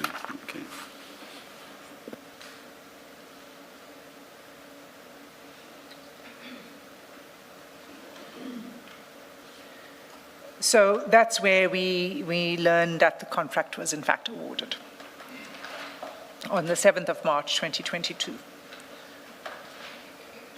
And do we know if this one ran its course, no cancellation, no challenge, no nothing? It did run its, well, I'm not sure what run its course. It did continue, and there were, you'll see as I go through this, Chair, that there's more communication about, servicing and getting purchase orders and complaints about purchase orders not enough, et cetera. There was a challenge from other bidders, the unsuccessful bidders, brought a legal challenge to this tender. And we don't know yet what the outcome of that challenge is, but that they acted upon it will become clear in the course of the chats. Thank you. But that's also information that we can objectively obtain, at which point this contract was terminated. Thank you. It was meant to, just as a reminder, to run for 36 months. Ms. Hassim, taking you back to 5457, I think you've said it and we understood it, but you said it in passing. Maybe then to place it on record that one of the two companies, number 2, that is the company that belongs to Mr. Valley. Yes, Kaizen MSD, yes. Because you sort of said, you see, there it is, it's one of those. And we understood what you meant, but just for the purposes of the transcript. Kaizen MSD is Mr. Valley's company. That was the company, one of the companies that was awarded the tender.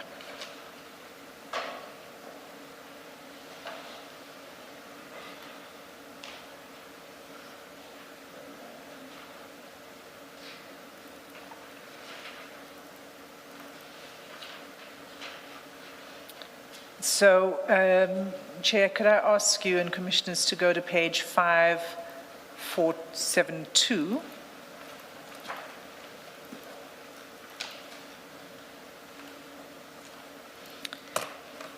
And here, Mr. Valley sends General Khan a copy of an email from the SAPS with the naming the individuals who are responsible for this particular contract within the SAPS.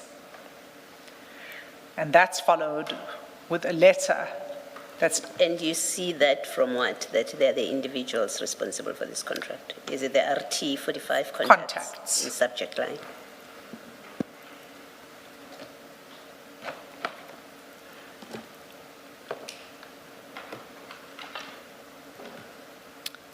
And it makes sense that these are the individuals responsible from their positions, which follows their names: accounting officer, component head, vehicle fleet, etc. The next, this is then followed by this letter that's dated 19 March 2022, and it's a letter from Kaizen to National Treasury, and it's essentially a complaint or a request or a plea to vary some of the terms of the contract because of the COVID pandemic and the shortage of supply from parts that are meant to be, so basically original equipment manufacturer parts that are part of the contract that they are required to use, that they are unable to obtain timeously because of the COVID pandemic and importation of these parts into the country. So it's a letter from Mr. Valley asking it's addressed to Zanele Mkhwanazi, as you'll see. Did you place the page number on record? You may have, I don't remember. For purposes of the record, please. 5473. Yeah, we do see it, yeah. Thank you, thank you. So I'll just read the relevant part because it's a long letter, but he explains the problem. And then he says, please understand, our intention is to provide the best service at the best price with minimal downtime in order to keep our country and community safe. We would appreciate your swift and positive response to our request, and we thank you for the opportunity. The paragraph above it, in fact, it says, maybe just for the sake of the record, I paraphrased it, but let me... Maybe also read the one that starts Madam. That's the paragraph. Is that where you're going? Yes. Okay. Madam, taking the above into account and always looking ahead, our kind request, which has been documented and previously allowed in prior SAPS tenders, is if we could kindly purchase or buy out OEM automotive parts and supply to you at a maximum markup of 15% on our OEM cost. We do not mind making a 15% markup on the whole to ensure we give you the best possible service and to keep our SAPS vehicles on the road. To ensure transparency, all OEM invoices will be provided or can be attached to the quote. This is the concern that is raising that I was paraphrasing earlier.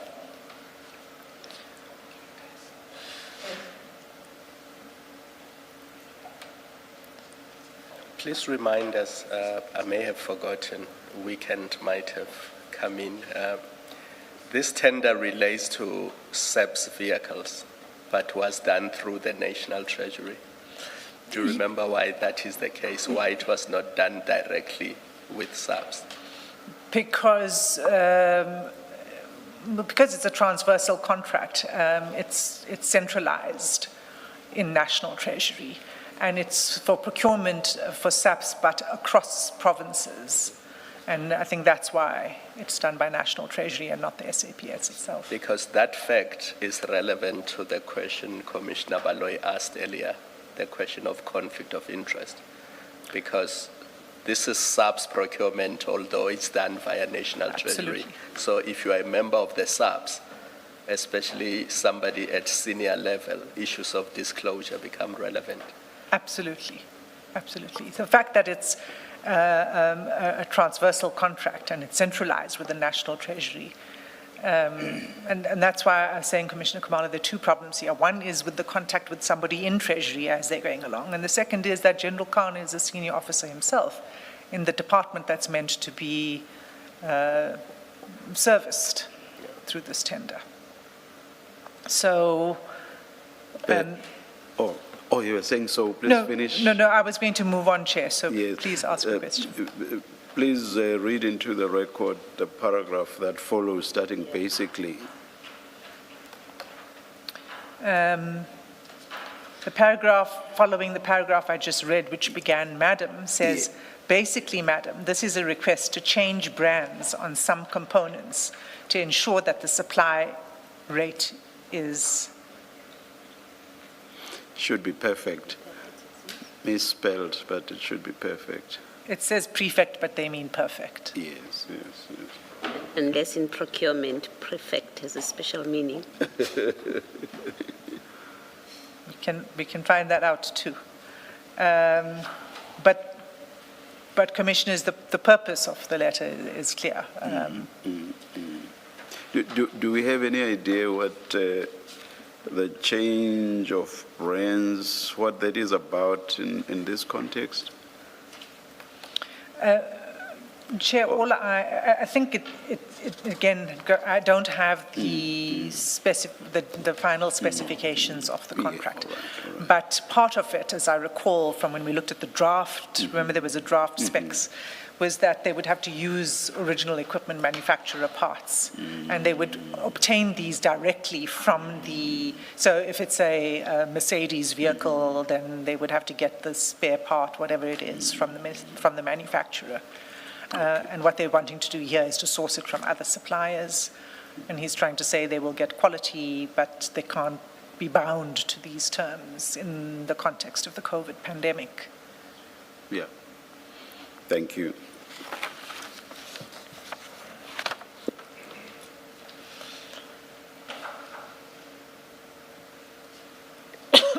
Excuse me.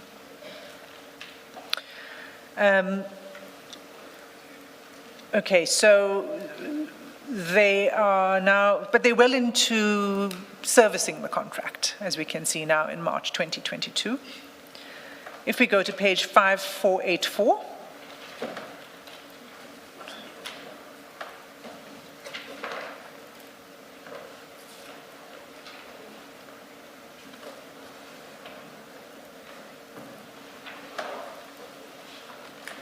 do we put away file 1 for a while, or do we keep it close by?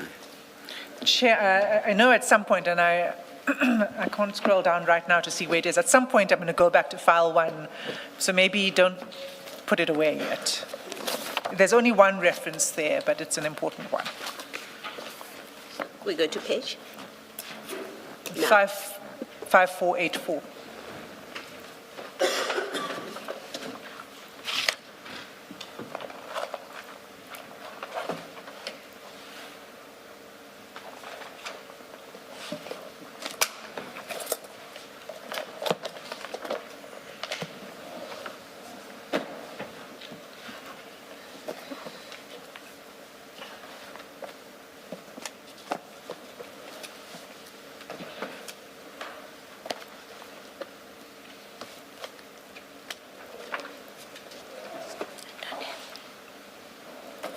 Volume 2. 5484. 5484.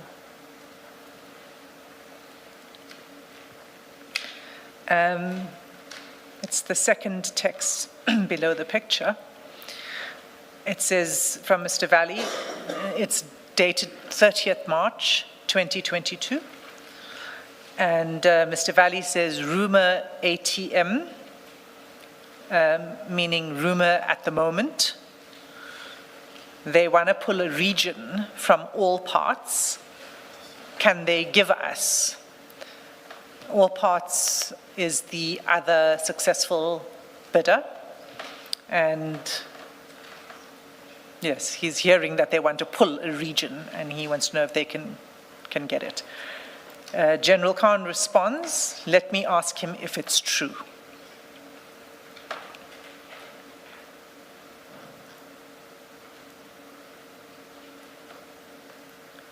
And then 5489,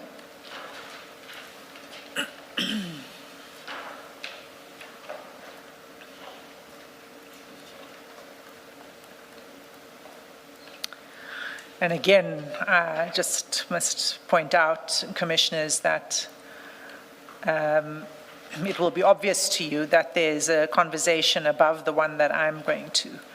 That's important. Where General Khan says we just have to make it disappear now at the top of that page.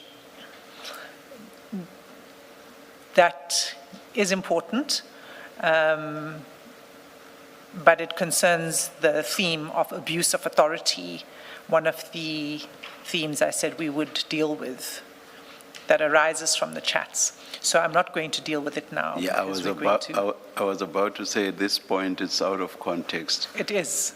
So I'm just letting the commissioners know that I'm sure you've seen that it's something that you would have an interest in, and it will be dealt with, and Mr. Chaskelson will deal with it when he deals with the topic of abuse of authority. For this chapter on tenders, what I wish to refer you to at 5489 is the message in the middle of the page where General Khan says, tomorrow, 2 o'clock, we can see him at the hotel.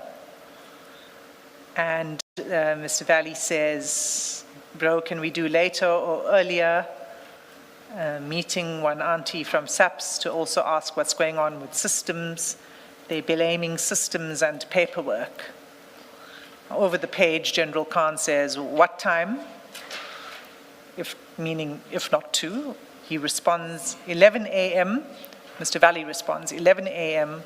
or say 4. And I can't remember whether I said it when I began, but this is now 23 April 2022. General Khan responds 4. Mr. Valley responds JZKL. General Khan says sorted, 4 o'clock. Mr. Valley says JZKL bro. At 5491, General Khan says salams, our guy is on the way. And then Mr. Valley responds, wassalam, I'm at Delhi Brew. General Khan says, okay, thanks. Mr. Valley says, you coming, blood, or must I put forward queries about processing orders myself? They're blaming the process put in place by Treasury. Garages don't know how to use. General Khan responds at 5492, tell him like it is. Mr. Valley responds, okay. And then on the next day, that's now 25 April, Mr. Valley says, we found out some info as to what the delay is on SAPS. Brigadier Jagadesan has been away for 6 weeks and has not signed off on orders. So that's in April 2022, and it's a series of conversations that has to do with the purchase orders and processing of those orders.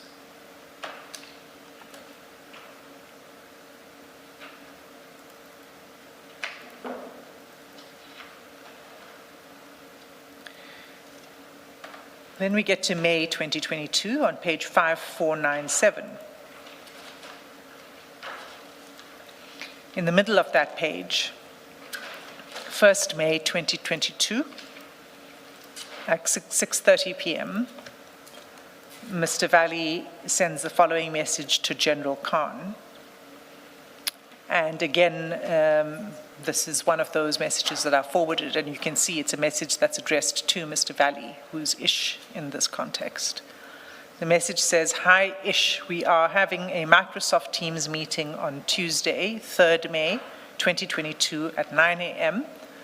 with Peace Gumede and Zanele Mkunazi from Treasury and team from SAPS to discuss SAPS garages purchasing buyouts. In brackets, items or categories not listed on the RT45 2021 pricing schedule. We need them to agree to add this to the price list as it is crucial for us. If we don't get this approved, we will be losing money. General Khan responds at 7:13 p.m. saying, please attend, bro, it's important. And Mr. Valley replies, G, which means yes. And then over the page 5498. Before you go to the next page, I thought you had indicated that where chats are forwarded, you will point them out. My reading of the third one is that it is forwarded because I don't see how Mr. Valley can write to himself. Is that how you? Yes, Commissioner. So before I read it out, I indicated that this was sorry, forwarded. I may have missed that. Thank you. So Mr. Valley responds G, and then on 5498, he says, will Big Bro tell Fan, F-A-N, to make sure it's approved? This is exact that letter and email. We must supply from agents. So they're cross-referencing. This is the same problem that was in the letter that he sent to Ms. Mkunazi earlier on. We must supply from agents. General Khan responds, okay, bro. And then if you scroll down to page 5499, at the top of the page, on 4 April. So remember, the meeting is set for 3rd May. When we read that, the one that says hi-ish. So on 4th May, Mr. Valley sends a message to General Khan saying meeting went, I don't know what I can and can't say in this commission. Meeting went badly. Meeting went SAHIT. They want a retender for all the parts they missed. Basically buyouts, which are 70% of the volume. General Khan responds, wassalam, dum, C-U-N. No, this I shouldn't spell. Should I just say C? Chair, I see you stopped me, so I'll stop there. 3, 4. You could say C and 4 letters. C, 4 letters. Dum, C, followed by 4 letters.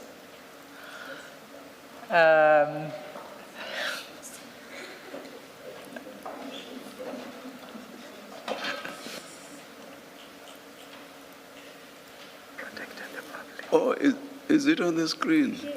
Oh my gosh.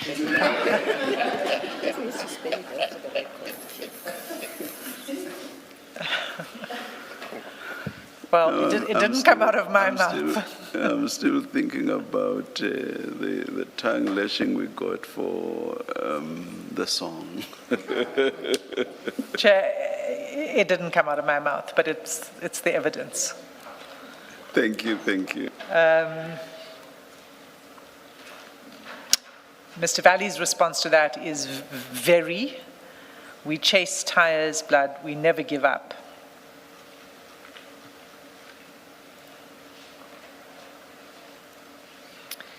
And then, just to be clear, what you see next is it's not actually about this tender, but it's page 5500.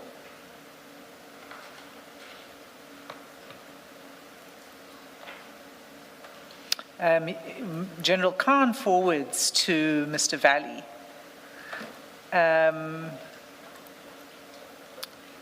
other tenders, another tender, another National Treasury letter, and an announcement of a tender for a contract for the appointment of service providers for provision of reflective marking of SAPS vehicles. And that's for the period, as you can see stated there, April 22 to March 2025. Where do we see what this is for? On the 550 page?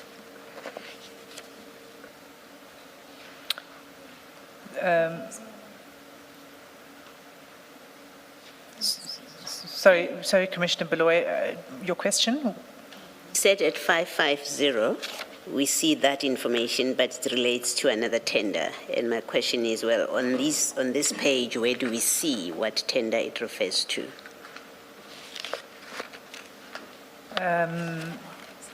It's what I've just read out on the, I think it's 5501. Yeah. It's the email.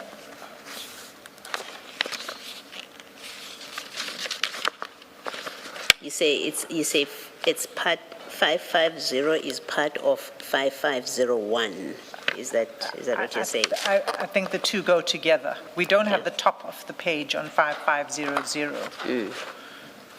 But that is sent,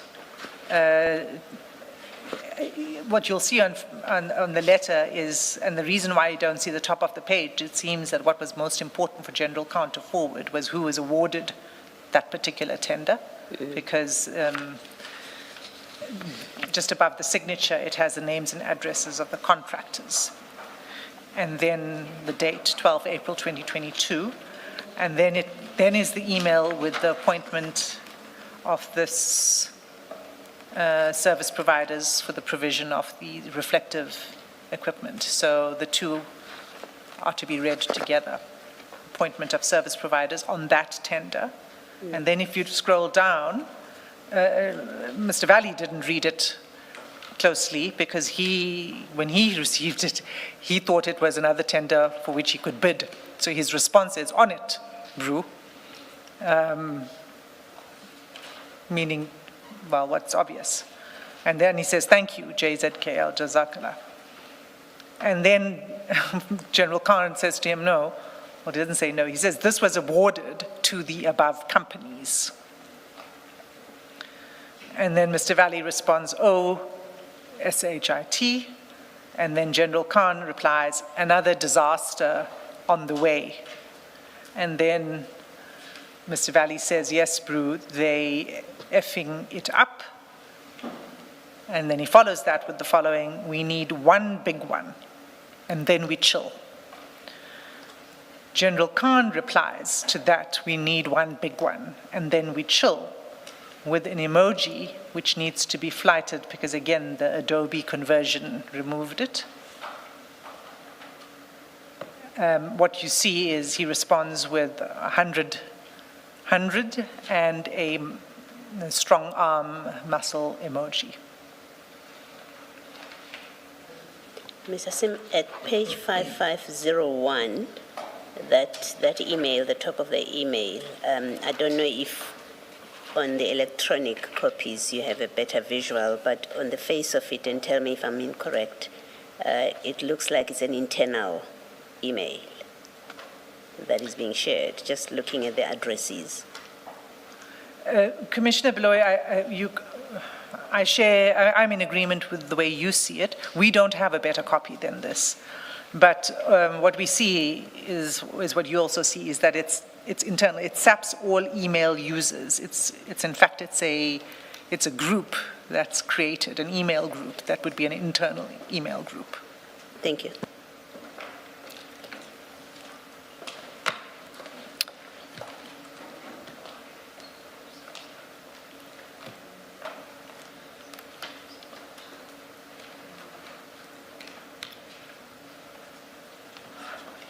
At 5535, and we are now in June 2022. So on the 14th of June 2022, General Khan sends a message to Mr. Valley, and the content of the message is as follows. Grootman, I'm getting lots of backlash from the market players on K. We need to regroup ASAP so that they give me info. Mr. Valley replies, okay, Brew, we can meet him. So let me just pause there for a second, because again, this is a forwarded message. And it seems to be that it comes from Mr. Fani, who is getting backlash in relation to this particular tender. And K may be a reference to Kazan Motor Spares. So Mr. Valley says, okay, we can meet him. General Khan says, this evening. And Mr. Valley says, is it competitors? And then he says, to this evening, he says, gee, that's okay. And then he says, must I get Goni here? And General Khan says, yes, competitors. And just pause there, and you'll see later that there is a challenge, as I mentioned earlier. There is a challenge to the award of this tender. Yes, competitors, Mr. Valley says, okay, tell me time, Brew. General Khan says, I'm waiting for him to confirm the meeting. Mr. Valley replies, okay, blood, main thing is we're sticking to the prices quoted, but we applied twice for an increase, but no response. General Khan replies, okay. And then over the page, 5538, Mr. Valley says, so Leka, we meet if, because he can chase that email. General Khan says, please call. That's at still 14 June 2022 at 10:38 in the morning. He says, please call. And then we don't see anything until the next day, 15 June 2022, at 5:26 in the morning, when Mr. Valley greets General Khan and says, "See you just now."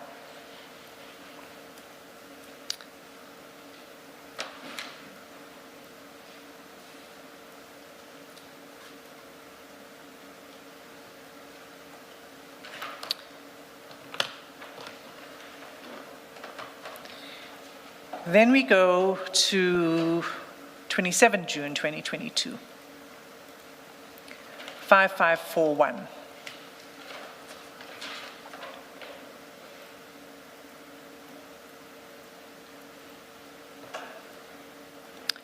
And here, what we see is Mr. Valley sends General Khan a copy of an email from Kazan to Ms. Mkhonazi,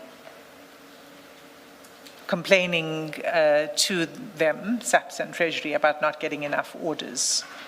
So the email starts on 5541, it continues on to 5542.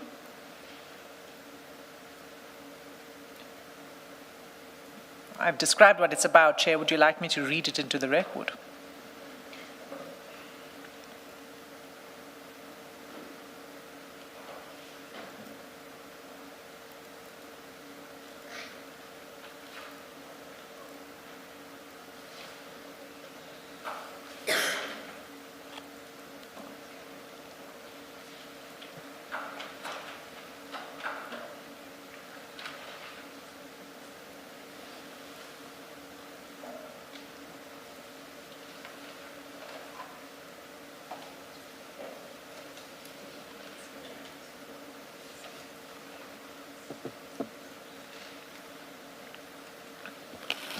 Read what you would want to read and then make the explanation?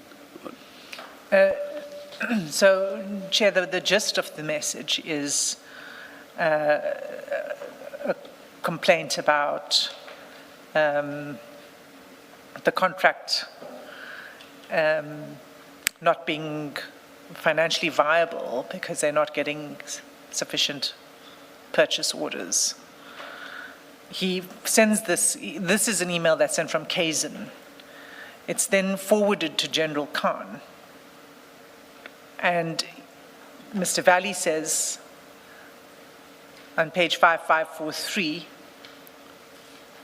will Brew manage to chat to F? So it's the same complaint that we've seen in previous letters about the buyouts and parts and purchase orders. So he says, will Brew manage to chat to F as to get that meeting about all this and buyouts? And General Khan replies, I will call him tomorrow. And Mr. Valley responds, JZKL, thank you. And then if we scroll down, so the concern here is about the financial viability of this contract.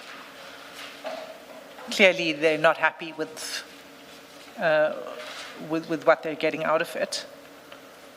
On page 5544, well, let me just say this, because 5544 to 5545, what you will see is a media announcement of the President, Mr. Ramaphosa, approving the Just Energy Transition Framework, which is a move away from fossil fuels to sustainable energy sources. So that's what this media announcement is about. South Africa approves $8.5 billion plan to move away from coal. And then Mr. Valley responds to that with more objectionable language. That's not the relevant part. If we scroll further down, 5546, what he says is we got to make some huge money. General Khan seems to agree with Mr. Valley's assessment of the President, as you see from his response, which is big C followed by 3 letters.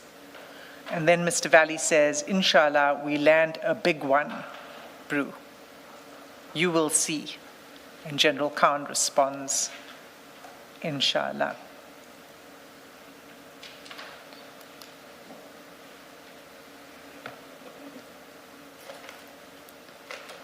And then on 5547, the next page,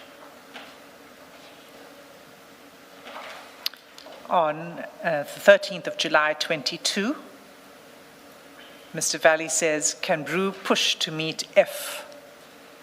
And it appears there are 2 points he wants to discuss in a meeting with F. And that is 1, price increases, please. 2, buyouts, please. General Khan responds, okay, Brew. Mr. Valley says, thank you. Over the page, 5548. General Khan says he can make it now at 12. Please confirm. This is 13 July 2022 at 9:30 a.m. And he can make it now at 12. Please confirm. And then the next message is at 9:46 a.m. and he says, I am rescheduling. So I just want to pause here for a moment and take the commissioners to the chat between General Khan and Mr. Molefe Fani on the same day at this time. And you'll find that at page 4706.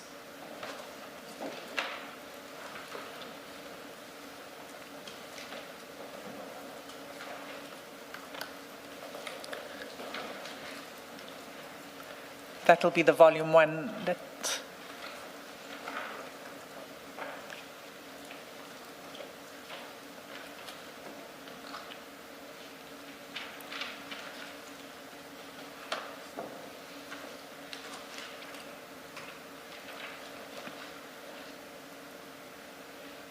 Okay, so this is a chat between General Khan and Mr. Molefe Fani. And at the bottom of 5706,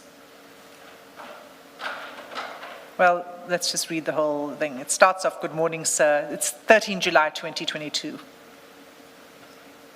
It starts at 8:12 in the morning. Good morning, sir. How are you doing?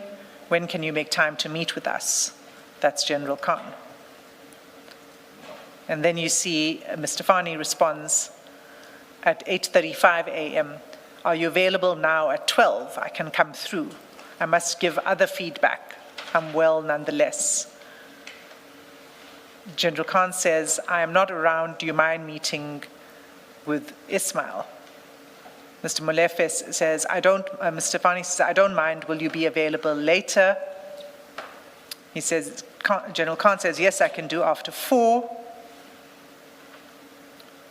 Then Mr. Fani says, we can do 7 if that's okay. General Khan says he can't, he's got a family dinner.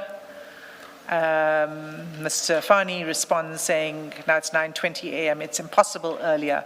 Let me meet the guys now then, at 12. General Khan responds, it's spelled no, K-N-O-W, arrange, but I think what he means is let me now arrange. Mr. Fani responds, cool, and that's at 9:30 a.m.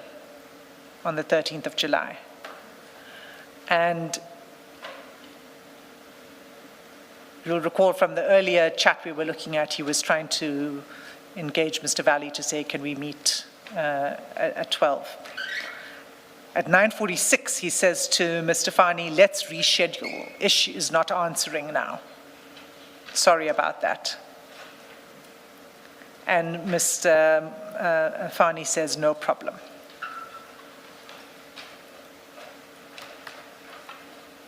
So when we look at 5547, no, where was it?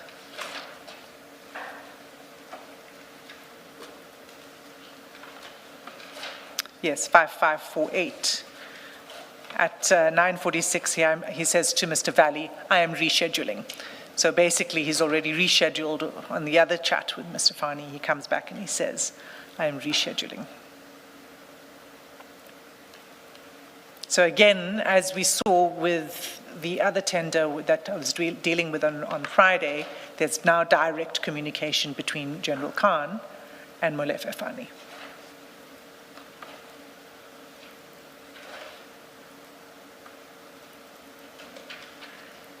So we then go to August.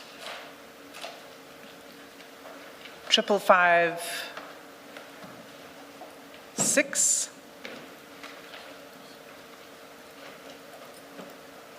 Actually, it's 5554 is where it starts. 5554. And you'll see in the middle of that is an attachment. It's a PDF document.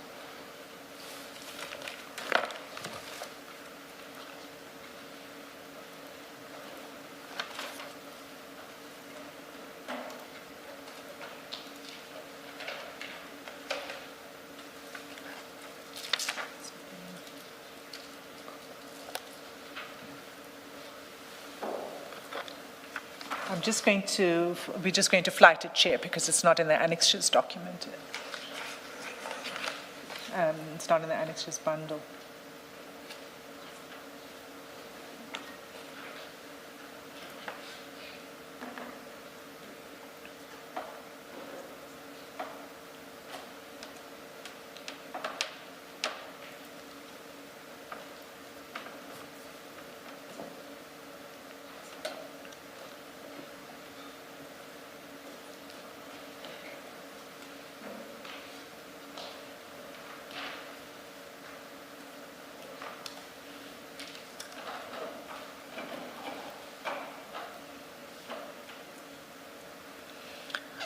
You'll see what it is a notice of motion. It's the review that I referred to earlier to set aside this tender.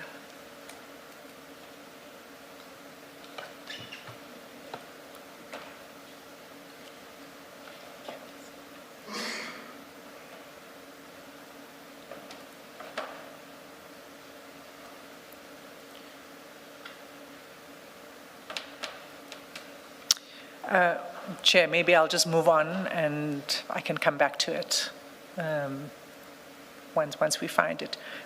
This is bringing the whole topic of the tender to a close, though. But what we see is that this is a notice of motion brought by several unsuccessful bidders.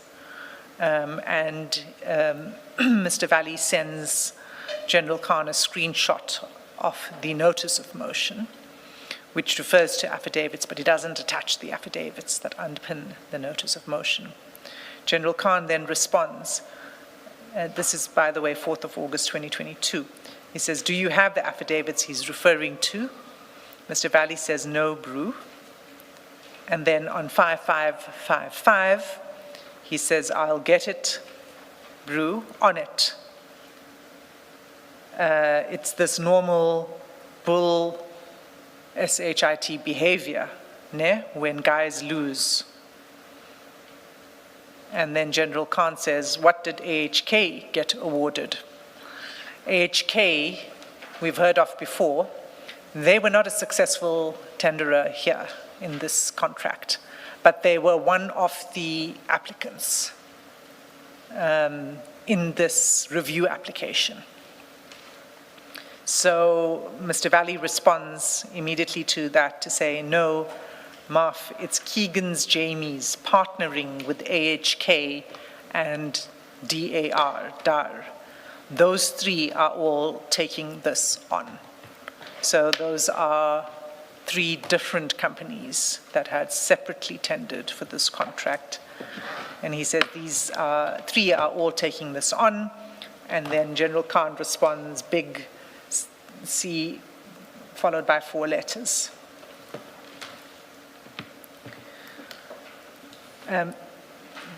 Commissioners, that is the closure of this particular sub-topic on the chapter of tenders. We will follow up on the legal challenge But what's important for us is the engagement here between General Khan and Mr. Valley on this. And what I submit to the Commission, it shows, is that, as with the other tenders, this, again, is feeding into and growing the pattern of engagements between General Khan and certain individuals. And from this particular tender, we see that Mr. Valley from Kazan treats General Khan as a person who can unlock access. Pardon me, you now see the notice of motion flighted in front of you. So we see that he sees General Khan as a person who can facilitate access for him, not just to one tender, but to several, and any opportunity that could possibly come their way. We see that General Khan arranged meetings with a contact within procurement and obtained information from that contact. We see that that contact is Mr. Molefe Fani. We see that Mr. Valley requested General Khan to modify the tender specifications to see if he could, through his contacts, assist in the modification of tender specs. We saw that earlier on in the chats. Meaning he sees General Khan as somebody who could maybe assist him on that, whatever may have come of it or not. We see that General Khan receives information during the procurement process, before it's awarded, while it's a live procurement process, receives information and passes it on to Mr. Valley. We see Mr. Valley sharing information as well with General Khan on issues of the purchase orders and the buyouts and requesting assistance from General Khan. We see that that Mr. Valley talks about him and General Khan stashing the money, getting a big slice, making sure it doesn't enter the system. And we see that General Khan is the one who's the first person to inform Mr. Valley when the tender is awarded. So, and then what we see is after the award and after the recommendation is made, there's continued engagement between the two on making the contract work. That is all apparent from the evidence, and all of those, as I mentioned on Friday, are part of this pattern on the tenders. Ms. Hassan, in this notice of motion that is shown on the screen, we see the citation in the end of it. We don't see the relief that is sought. And I would have thought that's the important part you want to show us. Well, it's not in the chats, Commissioner Benoit, Okay. but we're trying to get the full documentation in relation to that. Okay, thank you. Chair, Commissioners, if I may briefly interject. It's a very unique proceeding, this, because in as much as we're before the Commission, we're also before a number of people who have an interest in the matter by way of social media. I mentioned to Ms. Hassam on Friday if I might have an opportunity to clarify for purposes of the audience, the greater audience. My name is Mohammed Valley. I'm not Ismail Valley. And unfortunately, there's an element of our society who believes that I'm Ismail Valley. I'm not. I'm not trying to impute any guilt or anything. It's just by way of clarification. And then there's another segment of society who believes that I may be related to him. I'm not. I'm just an attorney who shares a surname with Mr. Valley. For the record, thank you, Chair, Commissioners. I appreciate that. No, thank you. All of us here know the true position. But I must say, it did cross my mind that some people might think exactly the way you've explained. But thank you for again placing it on record, Mr. Valley. Thank you. Indebted as always. Thank you. I see now, Mr. Valley, that I should have gone with my instinct to ask you the question earlier.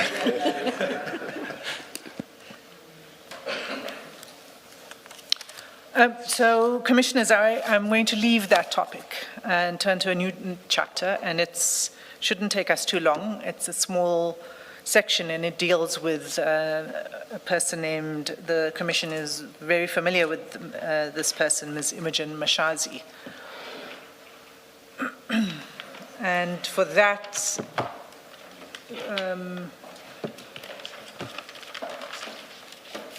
the best place to start is probably page 6670.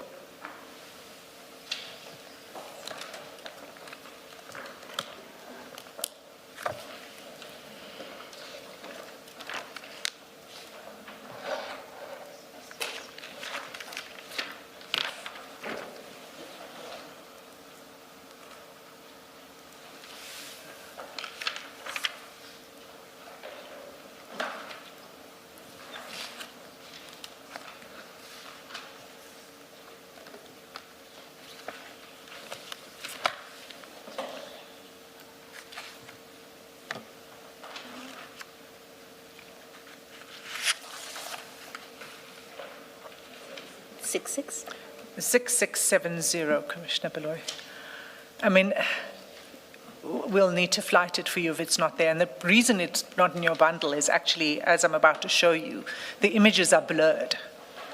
We believe that these are screenshots of passports of several individuals who traveled on a private charter to the UK. But when screenshots are deleted from a device, it appears in this manner, just blurred. So we won't be able to get the actual unblurred versions of this, but it's where this conversation begins on this topic. So these are passport pictures, but we can't see the detail of it.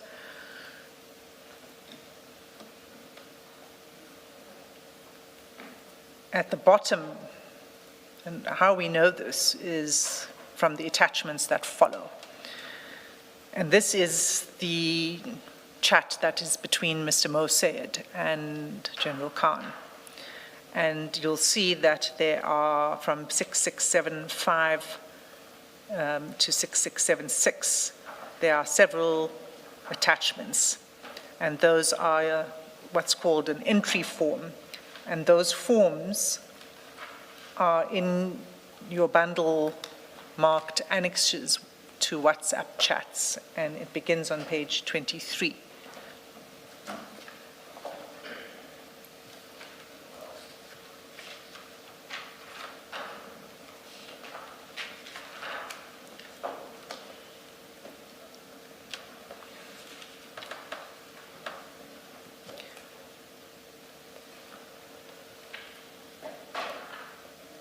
It's immigration clearance to enter the UK, and it's for an individual named one Mr. Maleka, and it lists as a UK residential address, Corinthia Hotel, London, and it's for travel. If you look at the block in the middle of the page on the right-hand side, travel on the 29th of July 2022 to 31 July 2022. So for 2 days, it was a weekend. And if you turn over to page 24, it's the second immigration clearance form, and that's for Ms. Seletswane. Same period of travel, and the same hotel in London. Pardon me? The names are female names, so Yes. it's Miss. I think you said Mr. No, Ms. Seletswane.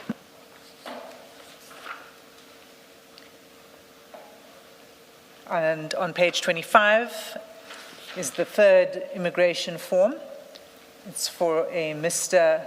Bonginkosi Mashazi, and same dates of travel, and the address is the same address, Corinthia Hotel in London. And then the fourth on page 26 is the immigration clearance form for Ms. for Ms. Maboikanyo Imogen Mashazi. Same dates of travel and the same residential address in the UK, the Corinthia Hotel, London.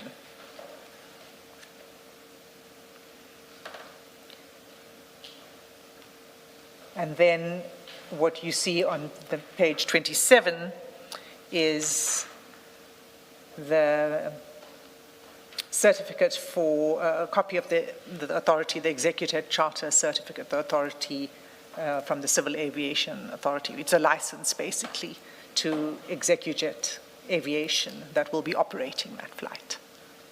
That's on page 27.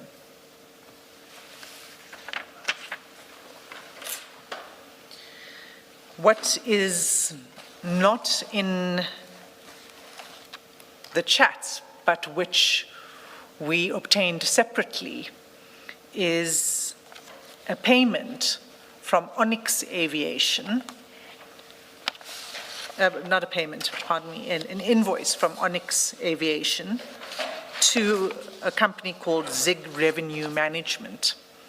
And that, Commissioners, I'm going to have to ask you to look at your answering affidavit file, because we attached it to the answering affidavit at page 320.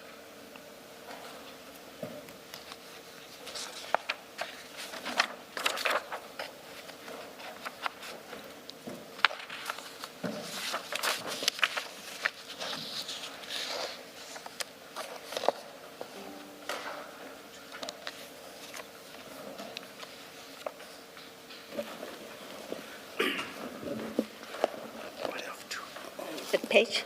320. It's TN 27.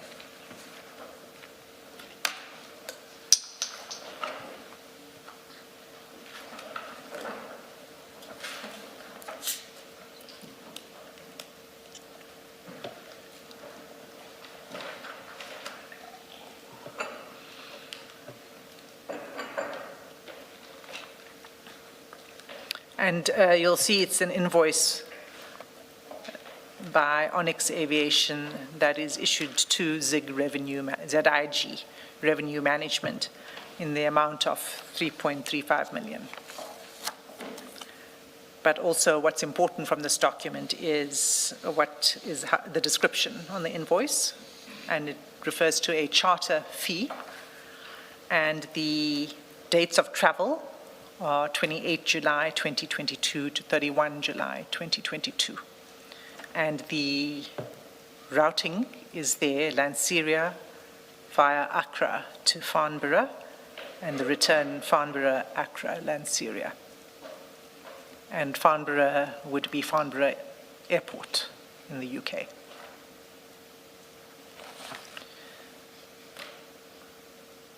And we point out in the answering affidavit, and this is commissioned, this is on oath by our investigator, Mr. Nyatlo, that ZIG Revenue Management, which is a business owned by Mr. Z. Ngumalo, also a name that has cropped up in this commission several times, a businessman, paid Mr. Sayed's paid this company, Onyx Aviation. Mr. Sayed is not a director of Onyx Aviation, but he's associated with it. He's associated with people who are directors of Onyx Aviation.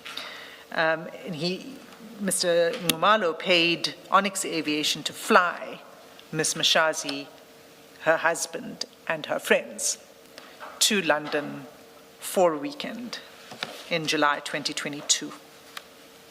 And the charter flight itself was 3.3 million.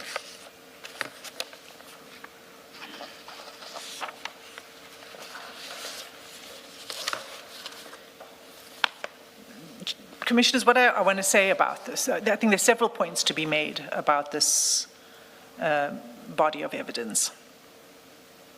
The first is that this isn't an ordinary private trip. This is of interest to the Commission for obvious reasons. These individuals have been, well, at least Ms. Mashazi has appeared before the Commission, Mr. Ngumalo's name has come up, and we haven't had this evidence placed before the Commission before. And it's clear that this is no ordinary private trip. While there may be no question that Mr. Ngumalo paid for this trip, there has been some question about whether it was ultimately funded by somebody else, but we don't know that yet. What we do know is that it was in the amount of 3.35 million, and that it was for a private flight for Ms. Mashazi, who was then the city manager in Ekurhuleni at this point in time. It was for her, her husband, and her two friends. And so we say that on its face of it, the conferral of a benefit to the tune of 3.3 million is extravagant, and it raises obvious concerns for us of a conflict of interest and of possible corruption, gratification, and abuse of public office. That's the first point I wish to make in relation to this evidence. The second is that it raises the question of disclosure. And if this trip was declared by Ms. Mashazi, we believe it wasn't, but if this trip was declared by Ms. Mashazi to the city or the council or an ethics or compliance structure within the city, then that record should exist. If it was not declared, then the failure to disclose a trip like this, as I said, it's not an ordinary trip. This is not just, an economy flight with your family to a low-budget hotel in London. Then the failure to disclose itself would be a matter of grave concern, because it would mean that a senior municipal officer accepted or was associated with a private benefit of an extraordinary value without any transparency to the public institution that she served in. So that's the second point in submission I'd like to make of concern that emerges from this evidence. The third is that the Commission would want to consider who benefited from this trip beyond Ms. Mashazi and her husband and her friends, because a payment of 3.3 million for a weekend flight is so far outside of ordinary hospitality or gift that it invites the inference that the person who paid for it expected something in return. And the question would be, if this was a gift or gratification, what influence or protection or access was expected from Ms. Mashazi in return, in her capacity as a city manager of Ekurhuleni. The fourth submission I would make on this is that General Khan is provided with this information, and that his receipt of this itself is significant. And the question would be, what interest did he have in this information? On the face of it, it's not apparent what interest he has in receiving this information. And the fifth and final point I want to make is that the question would be not just what interest General Khan had in it, but what did he do with the information? Did he refer it to the city or to the Hawks or to the NPA? One would have expected, normally one would expect that that would be the normal course, that it would be referred to the relevant authority or something would be done with it. It would seem not, because Ms. Mashazi held her position as a city manager until last year. And this trip took place in 2022. So, she remained in a position until she retired last year. So on the face of it, it seems that nothing was done with it, or else she would not have remained in her position. And when did General Khan become aware of this? Because you seem to be implying that it was in 2022 when he became aware. I'll tell you, just want to confirm the date that I was looking at. It was in October 2022, Commissioner. Is it those chats that we don't have? Well, no, it's on page 6676. Oh, yes. Thank you. All of this information was forwarded to General Khan, including the passport pictures, which are blurred out. Mr. Sam, it seems to me that perhaps a further question, you've listed questions. It seems to me that a further question to ask, and whether you get an answer to it is another matter altogether, is considering this is 2 days or 3 nights visit for that amount of money paid for by somebody else, at least on what is before us now. What was the purpose of the trip? And that kind of question, so I would add it in the list of what was the purpose of the trip, and maybe or not, it leads or explains an interest, what was General Khan's interest in this, but not just General Khan. Why was Mr. Syed interested in this trip? Questions that I am not suggesting we'll get answers to, but it seems valid questions to ask. Absolutely, Commissioner Beloy. I mean, a number of questions arise, including how Mr. Syed obtained this information.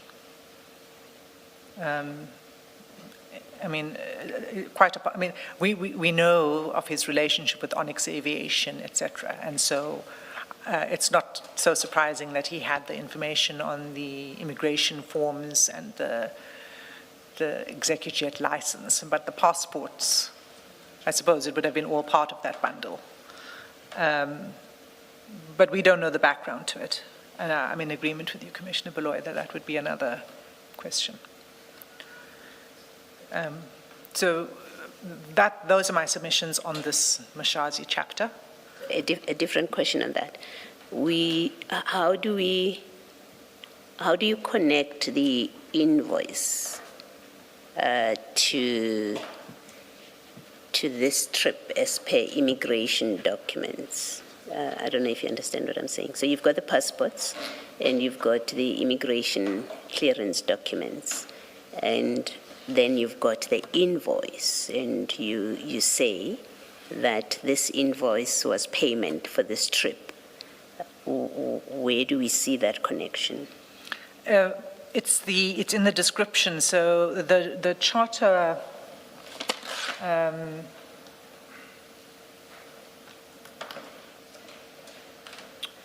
It's not in the executive document, unfortunately, but it will be in one of the other documents, the aircraft ZSFCI.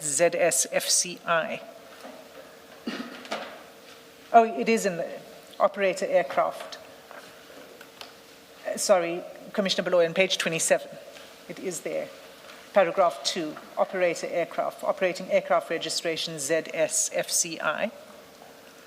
And on the invoice, you see under charter fee, it's for the aircraft ZSFCI. And then you see the dates, and then you see the destination and the route. I hadn't understood. Thank you for clarifying. So page 27 relates to this particular trip. It's not just a general license for this aircraft, but it relates to this trip in particular. It does, Yes. Commissioner Beloy. You'll see above Yes. the dates. I see that. Yes. Thank you. Chair, I'm going to move to the next chapter, which is on finances.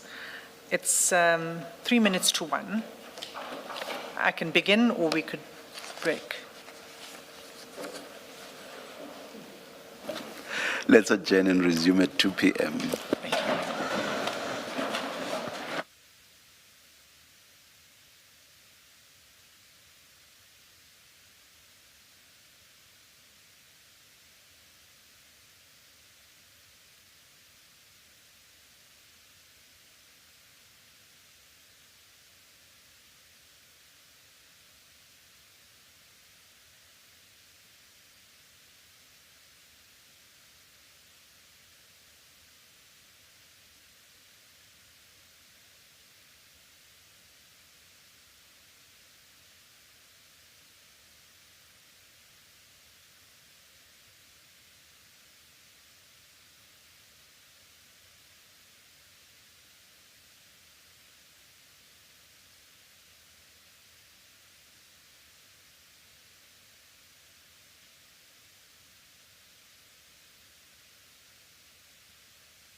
Good afternoon, all. It's 13:59.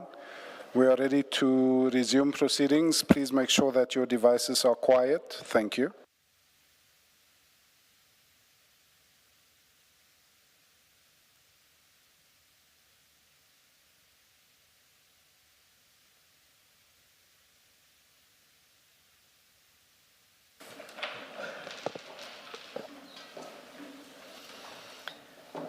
Afternoon, Chair, Commissioners.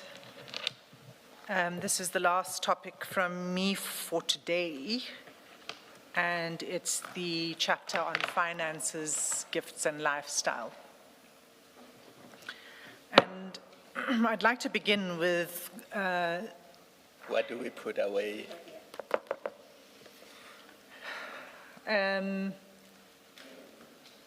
you should have, first of all, the file that says financial documents.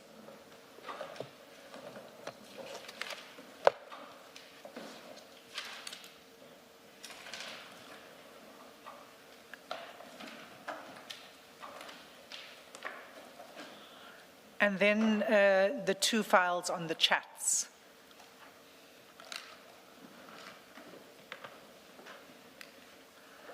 There may be some references to the chats that are not in your bundles, but Ms. Poe will display it for the commissioners. No, there won't be. Will there be attachments? No. Oh, all right.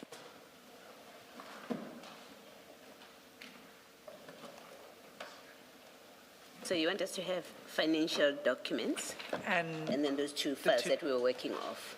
Okay. And then, Commissioner Beloy, there may be pages to which I go that are not in your bundles, but Ms. Poe will display it for you.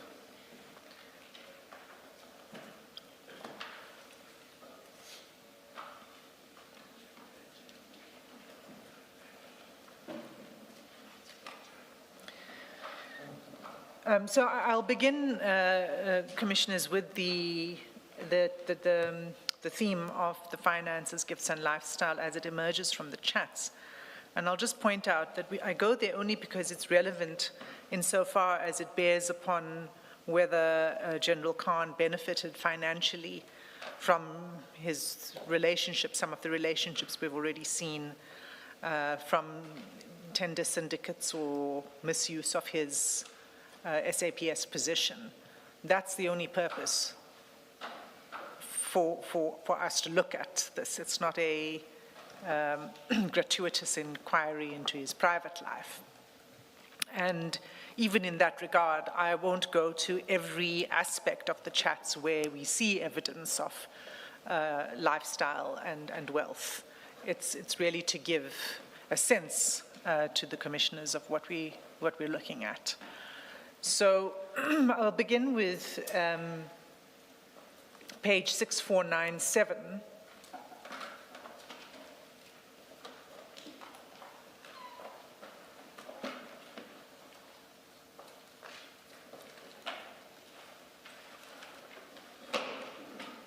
Oh, wrong. Well, that's fine.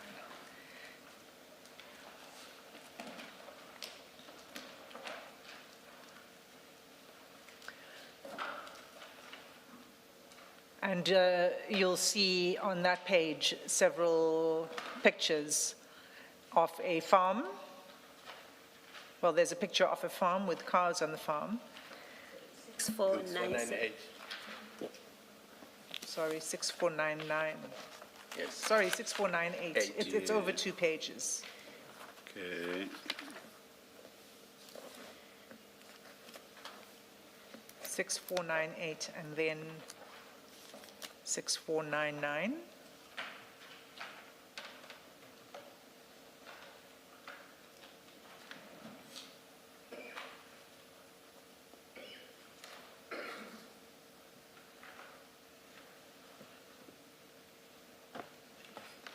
And on 6498, this is the chat with Mr. Mosaid, and just for the record, this is in December 2021, 14 December 2021, that these images are being shared. And Mr. Sayed says to him, "You on the farm, Brew?" And he says, "Yes."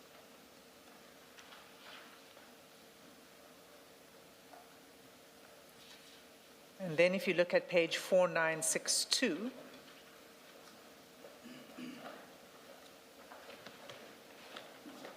oh, I'm sorry. Sorry, Commissioners. The order is a bit wrong. It's 5075.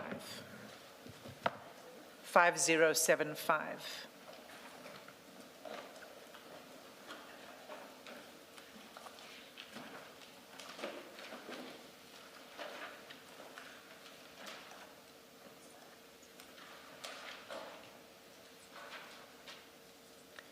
And this is January 2021. It's the chat with Mr. Valley, and he says in the second chat, your farm, and General Khan says, G. Immediately before that exchange are a series of pictures of the farm. If you scroll upwards, you'll see the pictures. As G means yes. Yes. G.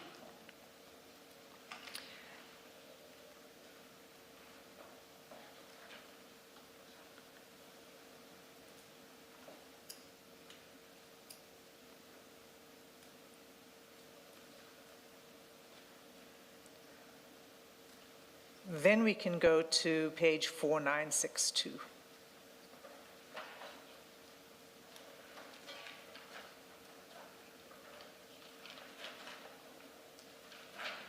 And what you see on this page is in the middle of the page, General Khan, again, this is October 2020, 22 October 2020. General Khan says, how's the new M5? I take it the M5 is a BMW motor vehicle. Mr. Valley responds, amazing car, get this car, bro. On the next page, General Khan says, price.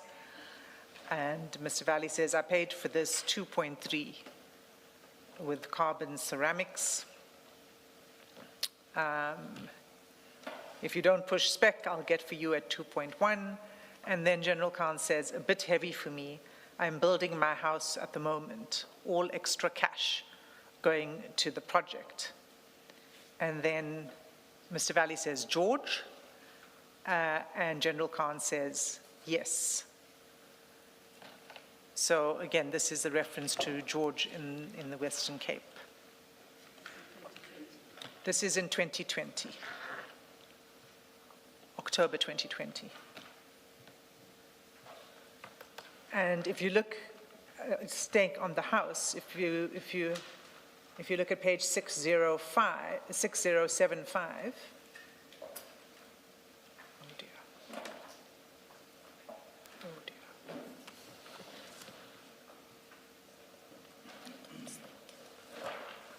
But it's going to close.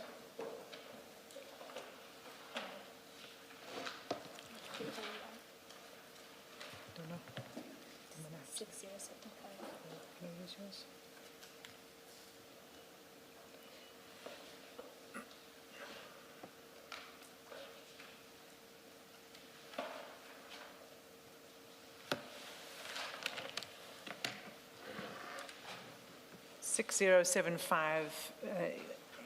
And following pages. It goes all the way to 6084. And what you see there are a series of photographs of the new house in construction.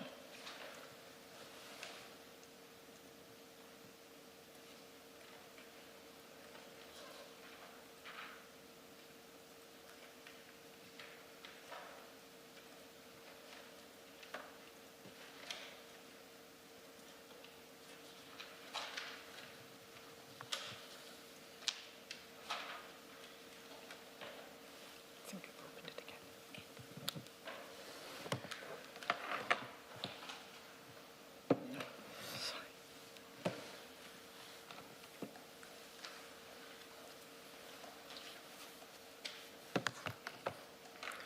So, Commissioners, these are the house that was being referred to in the chat with Mr. Valley. And Not that, I don't know how much it matters, but we seem to have different pictures from what you are flighting. Maybe it seems you're looking at different pages from where you've referred us. Well, okay. It's fine. The first set of pictures were the house in construction. The second set of pictures start at 6248. 6248. And there you see the house now looking more finished and luxurious. So that's a second set of pictures. You can see it's a coastal property. And this is the George property.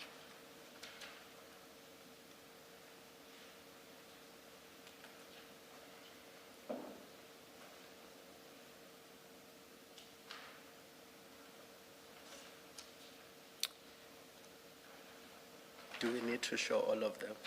No. I think just one to make a point. Is there any reason why we're showing all of them? No, Chair, Commissioner, it's just taking you through the pictures to show you what the extent of the property is. I'm mindful of privacy issues and other things. We can move off them. I'm moving on to the next thing. And that's at page 4713.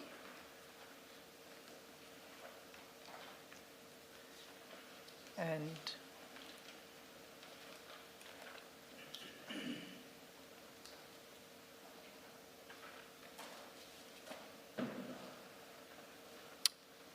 at the bottom of the page, this is a chat between Ms. General Khan and Mr. Feroz Essay. At the bottom of the page, General Khan offers him, he says, do you need cash, 150,000?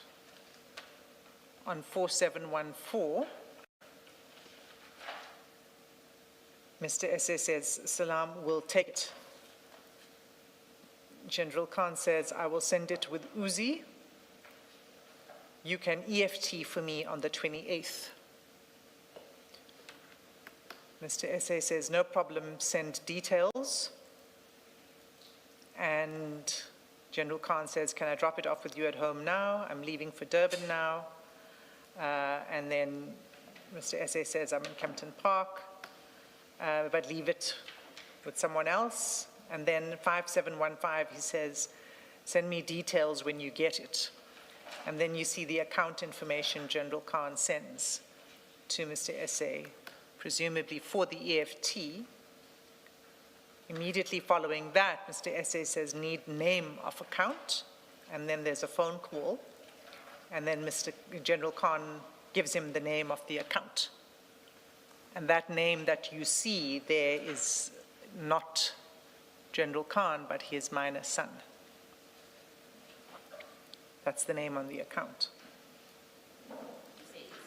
General Khan, but? His son. Oh, I see.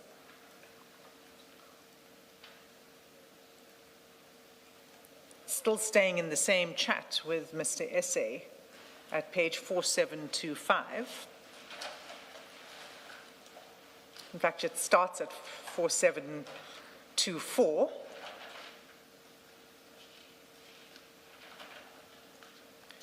Mr. Essay sends to him pictures, a series of pictures of Rolex watches or luxury watches. Some of them are Rolexes. And on 4725, he says, choose which one, he says to General Khan. General Khan selects an image from those that were sent to him, the first image. Well, actually, no, it's not. It's one of the images, the Submariner. And he says, this one, please. And then there are calls that I made that are not answered.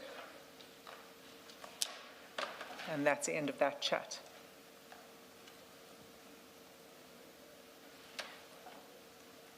So, do we know who Feroz Essay is? I mean, does he not sell watches and that's why he's getting 150? no, Maybe it's we a need subject of another theme, Okay. which Okay, you don't need to get into it then. And it's, at this point. I can say to you, let me not. Let me rather leave it for when we can develop it properly. But we do know who he is. And he's not in the watch business. The next set of chats that we're going to look at concern cars. So we've seen some of the property, we've seen some of the gifts, we've seen cash of 150,000 that passes hands. If we look at the cars, we can start at page 5094.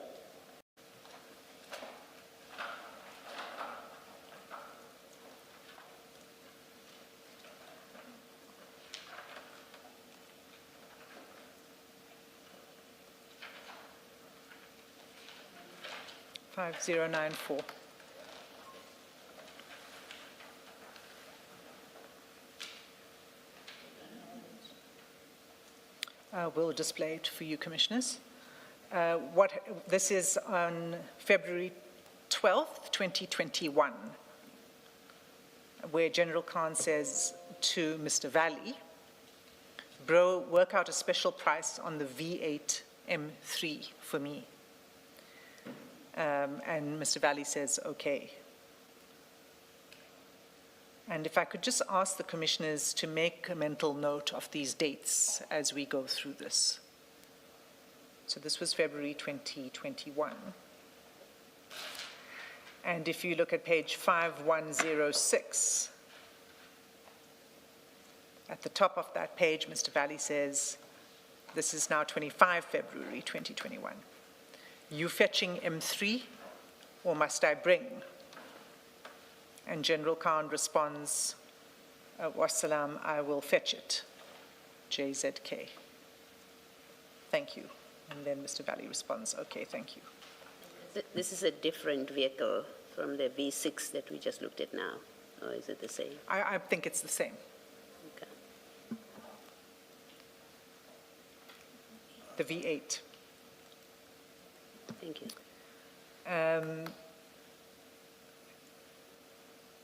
Page 5272.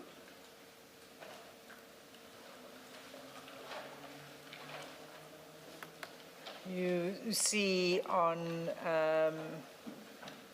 the 3rd of August 2021, Mr. Valley saying, is Bruce selling white M3, white M3?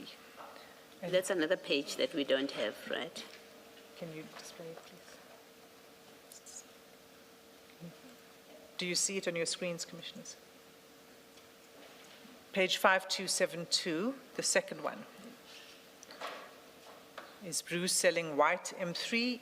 General Khan asks, who wants it, bro? And then he responds, and then they have a conversation about what's he offering.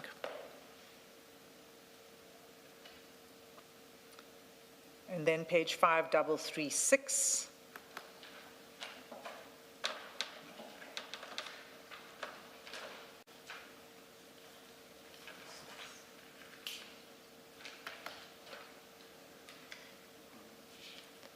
If you could look at the screen in front of you, if it's not in the file, it says, and this is now September 1st September 2021, in the conversation with Mr. Valley. It says, got M3 Natus for brew and key. And General Khan responds, wassalam, bro, I will get it later. So he's saying he's got the registration papers and the keys ready for the M3, for General Khan's collection. And then if we look at page 5565, and I think it's best that the commissioners follow on the screen because I think quite a few of these are not in the printed bundle. 5565, at the top of the page, Mr. Valley says, M3 be 100% ready, Juma polished, done, latest, meaning it will be ready by Friday, latest, the M3. And then on the third chat, he says, M5, still some work, especially with oil line, etc. And General Khan responds, okay, thanks, bro. Sasem, if we don't alert you that we don't have a page, should we assume that the attorneys are keeping track and they know what we have and what we don't have? Because you've just said we should look at the screen, so you didn't get from us whether we've got the page or not. I think that we should put together a separate bundle on this. Okay. And even if it duplicates some of the pages, All right. it's better to you to have a set that just deals with this topic, Okay. Commissioner Leroy.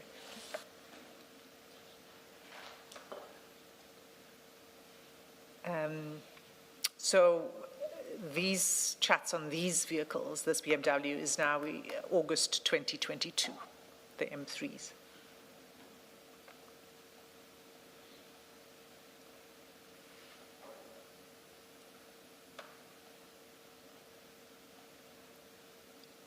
Okay, so that's on the cars. There might be one or two more, but I'm going to move off cars now to look at businesses.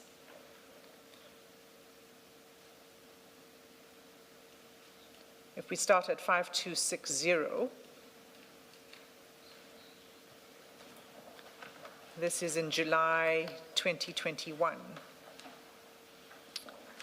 We see General Khan saying,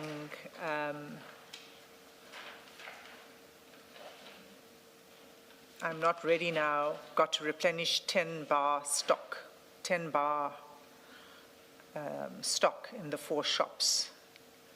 Now, a bar usually refers to a million. So he seems to be saying got to replenish 10 bar stock, 10 million rand worth of stock in 4 shops.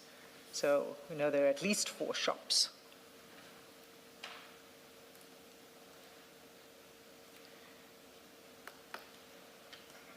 At page 5993, you'll see an image of a motor spares store. 5993. Did you see the image? Chair, if you could bear with us for 1 minute, because what you're seeing now has got a redacted version. 5993.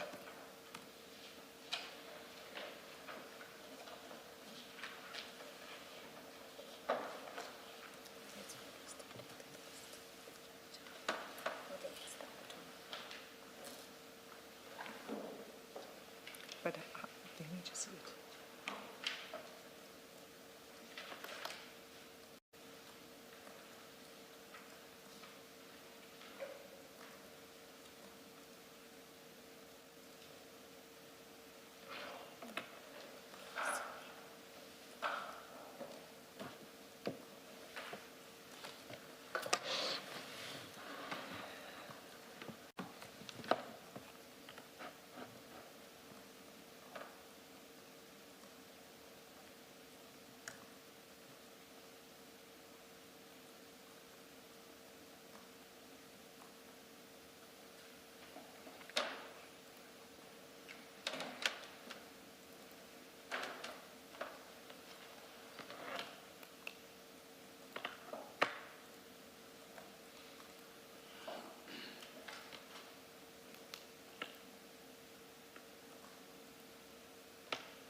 So, Commissioners, this is the picture that was redacted on the initial screen. So it's a picture of the shop, and below it, Mr. Sayed asks, which shop you at, bro? And General Khan replies, Fosluris.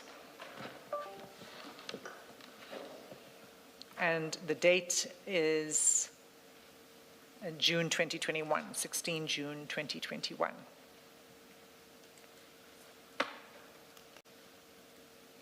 At 6494, General Khan sends another picture of a shop to Mr. Sayed. And this is in December 2021. Are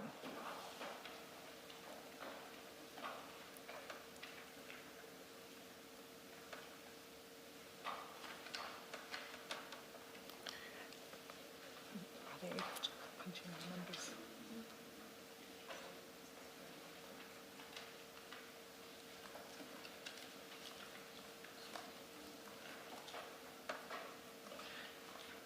And beneath it is a message from Mr. Sayed which says, which shop brew? And he says, Boxberg brew. General Khan replies, Boxberg brew, our first shop.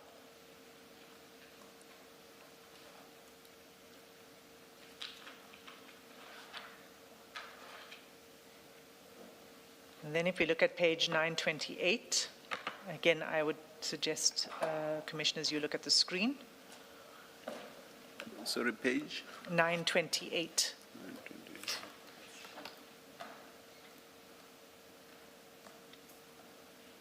And this is 29 May 2021, where General Khan sends a picture of Magic Moto Spares, another one of his shops. And Mr. Sayed responds, my man. And General Khan replies, graphing today.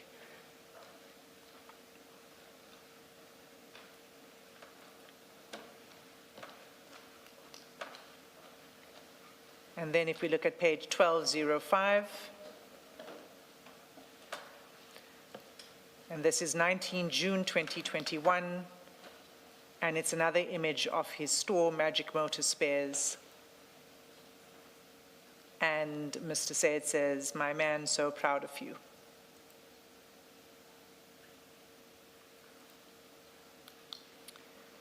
And then 1398. Well, it starts on 1397. 1397. General Khan sends several images of his motor spares business.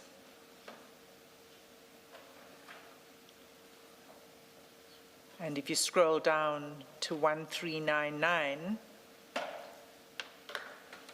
you'll see General Khan says, Carlfontein Ivory Park.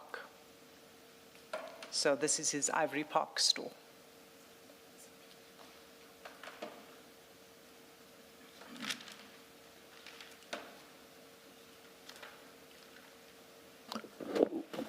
Are there some inferences that will be drawn at some point from Yes. everything we are seeing now? Yes, Chair. So this is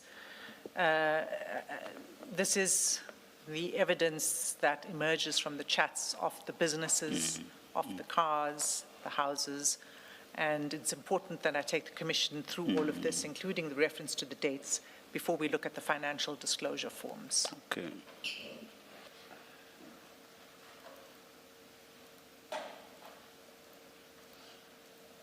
In fact, Chair, I think that this gives sufficient, well, let me do one more. It's page 1117.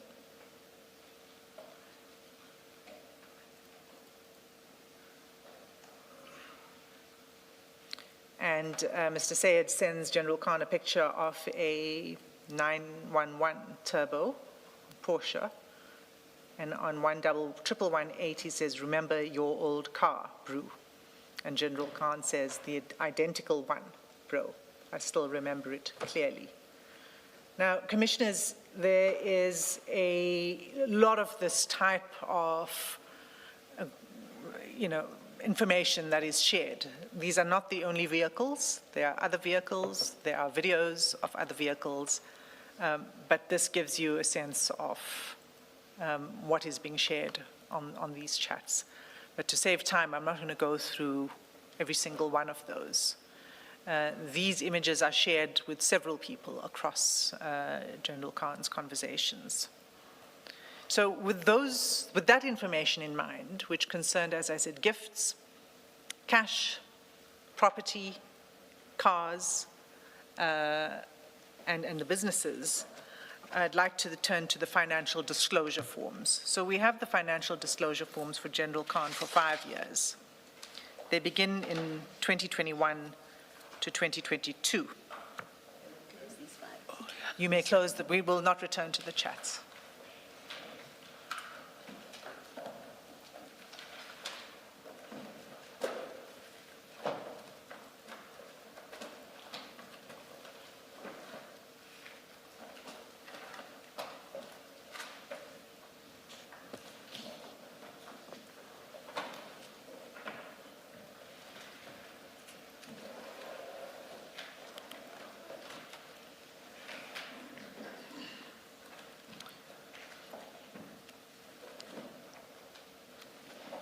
So it starts at page 1 of the financial documents folder.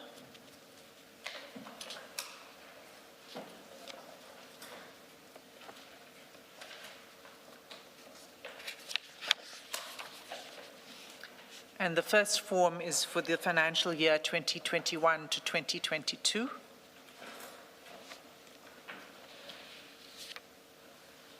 And you'll see on the first block of information on personal details, the salary level is level 14. That's the salary band, which is approximately 1.3 million per annum. The form goes on to disclose shares, loan accounts. There's not much to be said there. Section 3 is on any other financial interests. And here we see a number of companies that are disclosed by General Khan as financial interests. But there's only one company in which he describes as having financial value, and that's Spares Oasis. It's fourth from the bottom, and it's in the amount of 3 million. So, and you'll see the first is Magic Spares. You would have seen some of the images of those businesses that date from 2021, and it has a nil value on this form. So the only company that's listed here with a value is Spares Oasis. And then if you look at section 6, directorships and partnerships, there's only one that's listed, and it's Spares Oasis. And again, the value, in fact, what is listed here is amount of remuneration, and the remuneration is 3 million.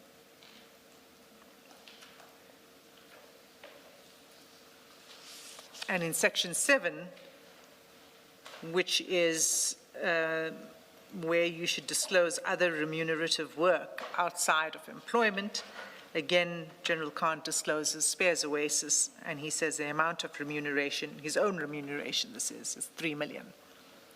It's the same amount as disclosed in the other blocks.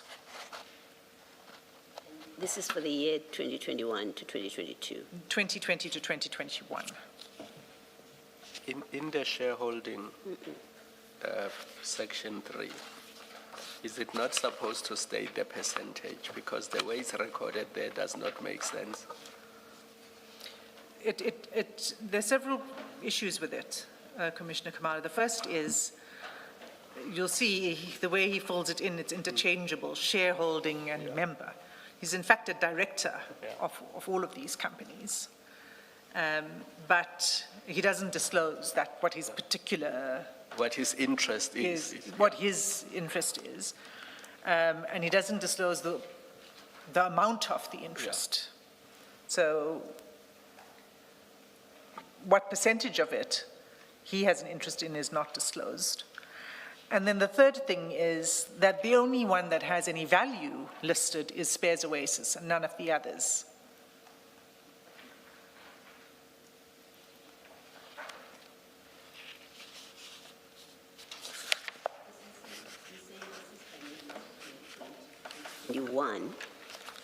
Your page 1 says financial year 21 to 2022. I'm sorry, Commissioner, by the way, I might have got it wrong. You're right, it's 2021 to 2022.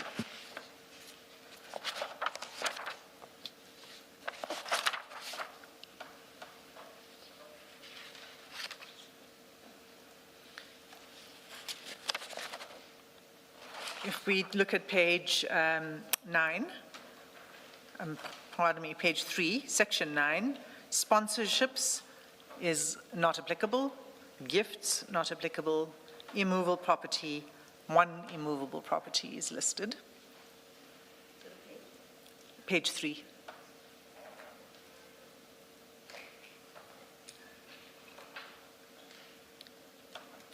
And under vehicles, one vehicle is listed, an Uno Fire with the purchase price of 14,000 Rand.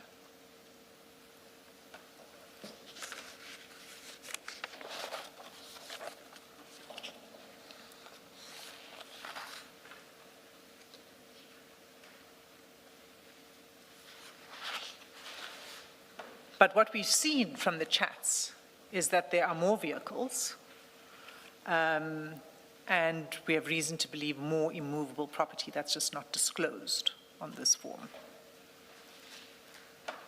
For purpose of a complete record, even if you don't do it now, should we not have recorded the additional assets that you say there are? So if you say in this period he had more than a unifier, it seems to me that it must go on record that in fact there was also this vehicle and that vehicle, so that we're locating whatever assets in the right period. Well, again, Commissioner Beloy, if we had General Khan here, we would have gone through this in a different way. Yes. I won't be able to list all of the assets at this point in time. We've been able to match some of them Yes. with the period in time, but not all of it. So I wouldn't want to make a claim that is an incomplete claim. In the absence of getting any answers from General Khan, we would need to do further investigations to be able to get the full list of property and of vehicles. But as we go through this, Commissioner Beloy, you'll see in the further disclosures that more vehicles become added. So at this point in time, what I can say at this point, all I can say is that there were more than just this Uno fire. The full extent, I cannot say. Yeah, I accept you may not be able to say the full extent, but if you're going to make a submission that in this period he had more than this one vehicle, more than this house, even more than this income in this period, then there has to be on the record some list of what are the additional assets that you are able to place in that period.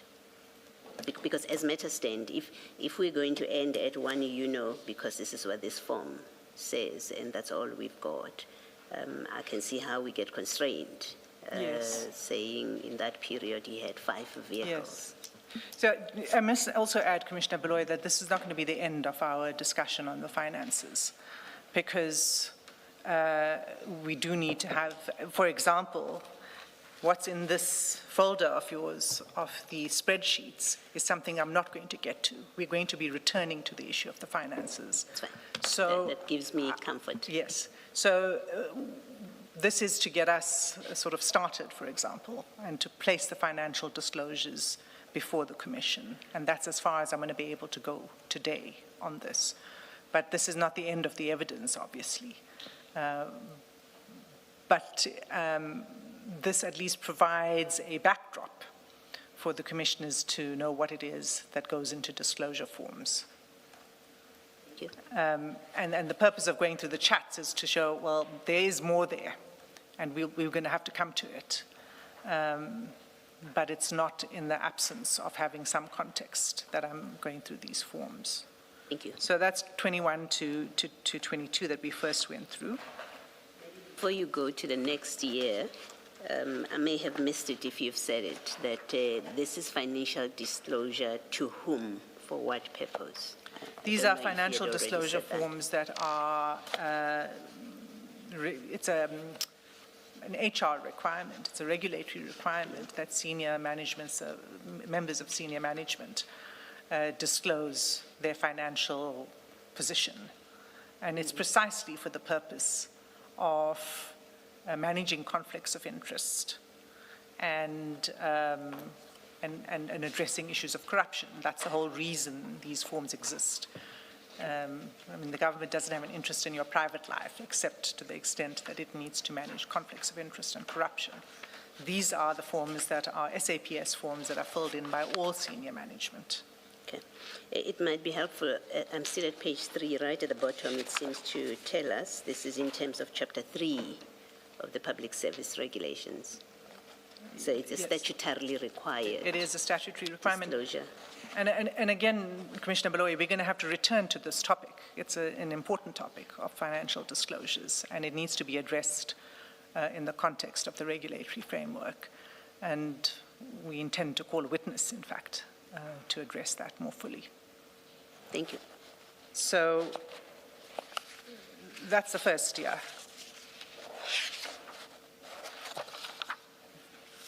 The second year is 2022 to 2023.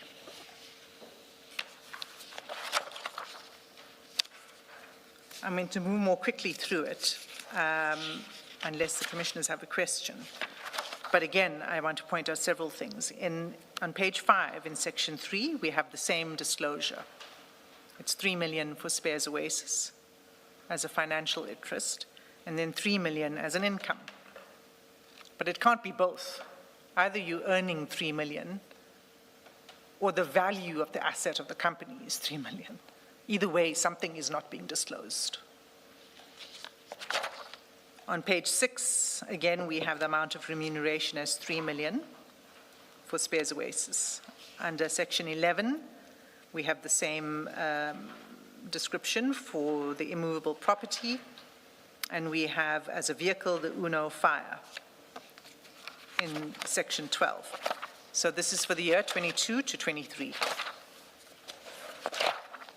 On page 8, we have the disclosure form for 23 to 24. On page 9, we now see something different. We see under section 3, any other financial interest, not applicable. Income generating assets, not applicable. Directors and partnerships, not applicable. Remunerative work, not applicable. Nil values, not applicable.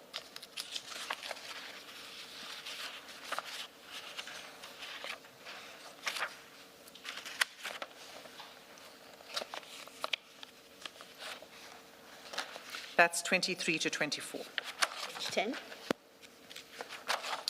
Page 10, none of it is filled in.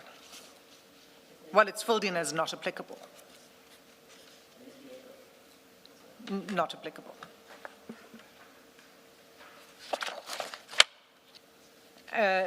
You will see under 13 that you will see on page 10 under section 13 that it was received and acknowledged.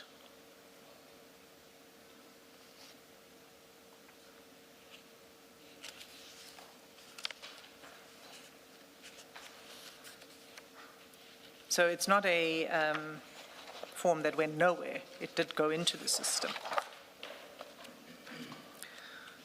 Page 11, we have the disclosure for 2024 to 2025. What we now see, page 12, for any other financial interests is different again. Because now you have a list of companies, but not all. Now there are only 6 companies that are listed, not the full list that we saw in the initial financial disclosure. And we know from the CIPC records that General Khan remains the director of the other companies.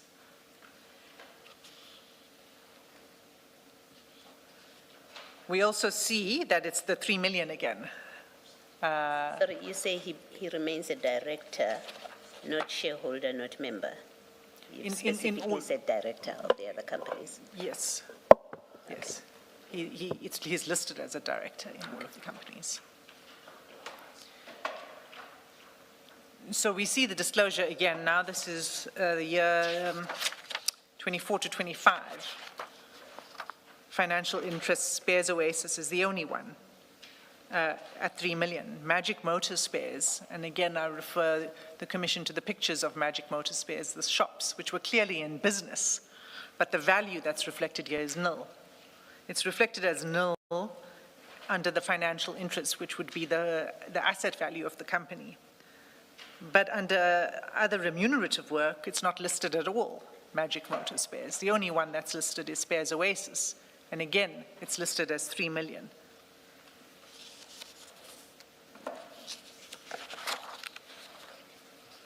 On page 13,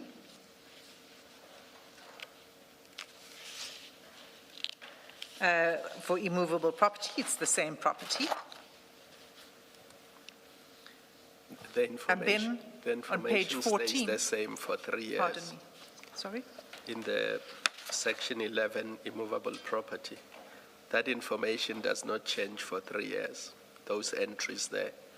It hasn't changed at all So if in you all go this back time. to page 1, sorry, the very first disclosure on page 3, is it on 3?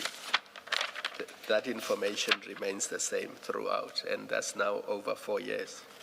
So in section 11 on page 3, remember that's the very first disclosure. Yes. We are now in 2025, and it hasn't changed. That's right. And that's 24 to 25. Now, when we look at the vehicles under section 12, we see that there are 30 vehicles that are listed.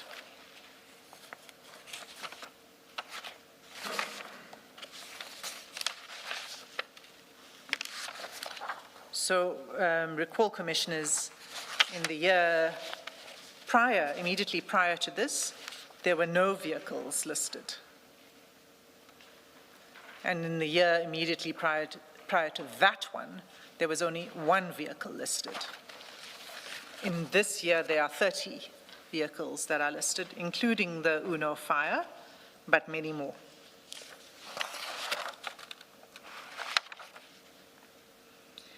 We see in section 13 on page 15 that it was submitted to the HOD.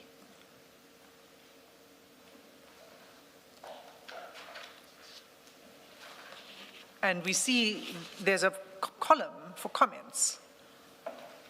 And in none of these disclosure forms are any comments noted. And one would have thought that there would be comments in these forms, especially if there's a form that suddenly doesn't disclose information that was in the form prior to that, or in this case, where it suddenly discloses ownership from 0 vehicles to 30 vehicles. But there's no comment that's noted on the financial disclosure form in section 13. And then the final disclosure form is 25 to 26. Maybe before you go to the final, this 2024-25, at least until explained by General Khan, if you consider that in the previous year, and I'm speaking specifically to the vehicles, if you consider that in the previous year there was nothing, then it's fair until explained to assume that all these vehicles would have been procured in 24-25 financial year, and in that period, nothing is owing as at the time of the disclosure. So on the face of it, it looks like vehicles for 900,000, 950, 500, 700 would have been procured for cash because nothing is owing in that period or paid off within the 12 months period. You understand the logic of what I'm saying? That's correct, Commissioner Roy. So it would have all been acquired, fully acquired for cash. In that 1 year. 1 year. Yeah. And as Commissioner Beloy notes, if you look at the value of the vehicles, there are several luxury vehicles. Yes. Thank you. And hence my drawing to your attention section 13 of this form, because it seems to have gone unremarked by the person responsible for administering this form, or for the person who supervises above that person. Aligned to Commissioner Baloy's point, there's no change in the disclosure about income. There is no change in the disclosure. It remains, in fact, to the number, the round number of 3 million.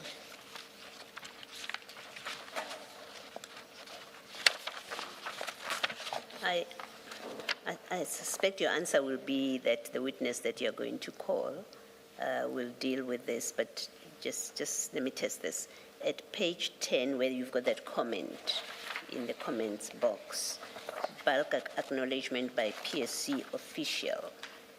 I think you said, and if you didn't say that, then that's how I read it, that's a PSC official comment, whoever received the form. Am I reading it wrong? Or do you read it differently? I had read it that way, and then when we get to page 15, there's no comment, and then it caused me to ask, in fact, who is supposed to complete this comment section? Well, it's very unclear.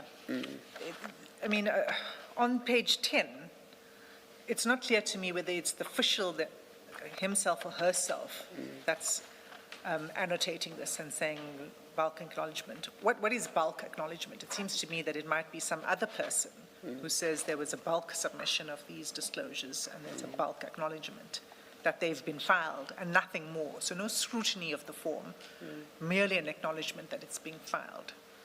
And it's not clear to me that who actually annotated that. Okay. Your witness can speak to this, I suppose, whoever's going to speak about these disclosures. Indeed, Commissioner Bloy, I think it's an important topic for us as a commission to understand when it comes to the institutional reforms. Thank you.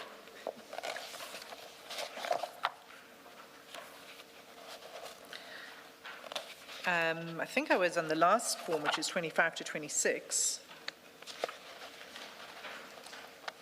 It's unchanged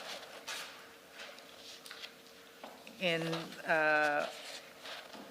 all of the respects regarding financial interests, regarding the remunerative work, the 3 million. But you'll see under section 3, any other financial interests not applicable and a nil value. Under directorships and partnerships, only one, spares Oasis. Other remunerative work, 3 million, spares Oasis.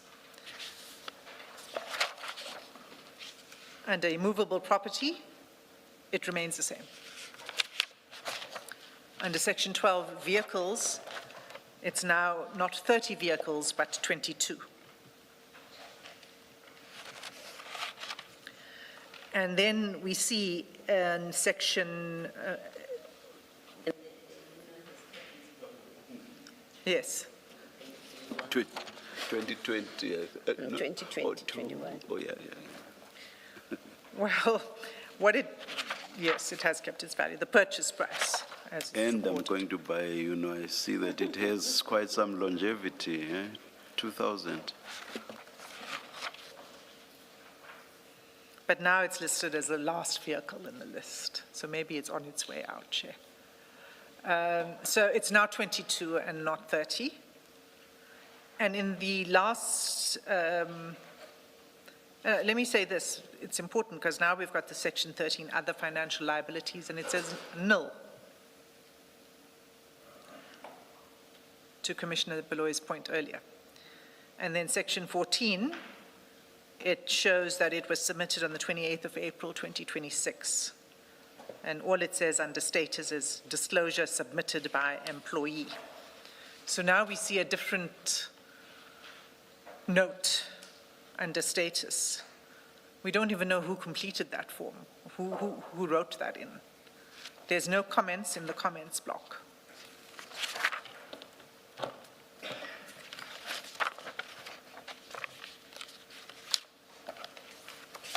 The form is just not, yes, there's just no information on that. So those are the financial disclosures as we have it for the last 5 years. There's a lot for us to deal with on finances.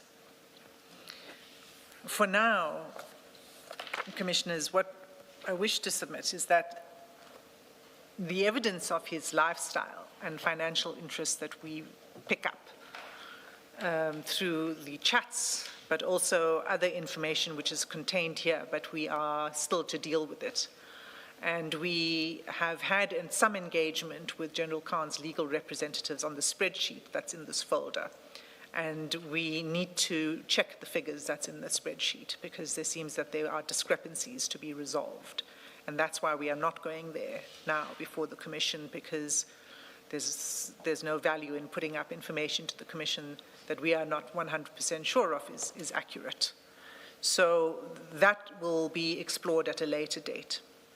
But what we can say is that the evidence, as we have it thus far, and put it no further than this, is that it suggests that there's not been a full disclosure of his financial interests in these forms. That's the first thing. But even if it is, even if one were to say that what's contained in these forms is a full disclosure and is accurate, there aren't any other companies, there isn't any other source of income, there isn't any other asset, whatever it may be, it raises serious concerns, because the problem is not that we have a police officer, a senior police officer, with outside interests. It's not that you may never have an outside interest, and that's not at all what I am suggesting to the Commission. The problem, rather, is that General Khan was a senior crime intelligence officer and is a senior crime intelligence officer, so at the time of the disclosures, and he was earning 2.5 times more a year than his public salary. So on his own version, on his own disclosures, he's earning 2.5 times more a year from a private motor spares business than from his public office. And at the same time, what we've seen from the WhatsApp chats that have gone through since Friday, he's simultaneously involved in discussions concerning the automotive parts procurement. He's talking about procurement officials and access and the like. We've been there already. So even on his own version, there's a concern.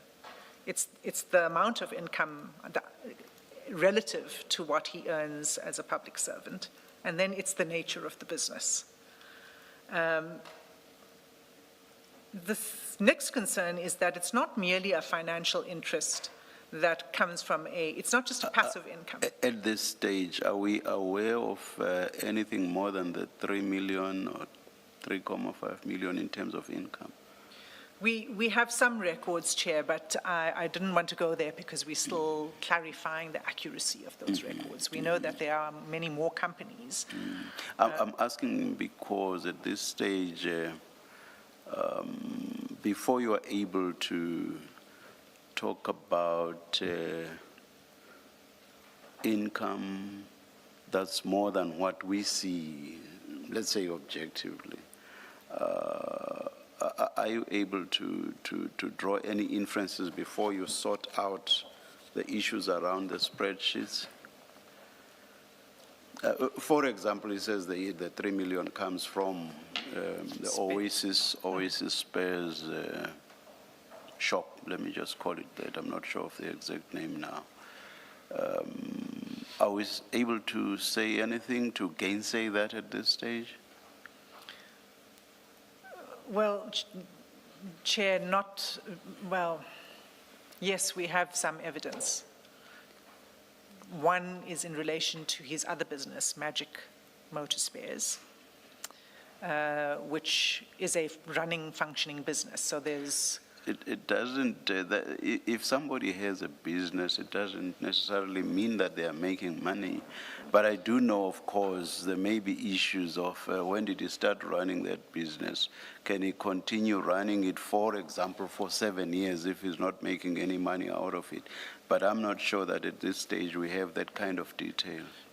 Chair, you don't have that detail in front of you right now. What I'm putting before you is a series of things. Yes.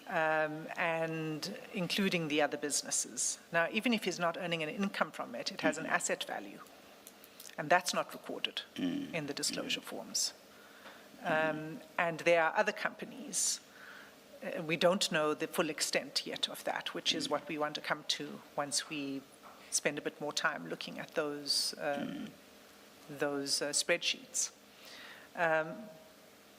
which is why I'm making the proposition at this point in time that we don't think so. We have reason to believe this is not a full disclosure. I'm not saying anything more at this point about it. What I'm rather addressing you on is, let's assume this is a full disclosure. Let's take him on his version.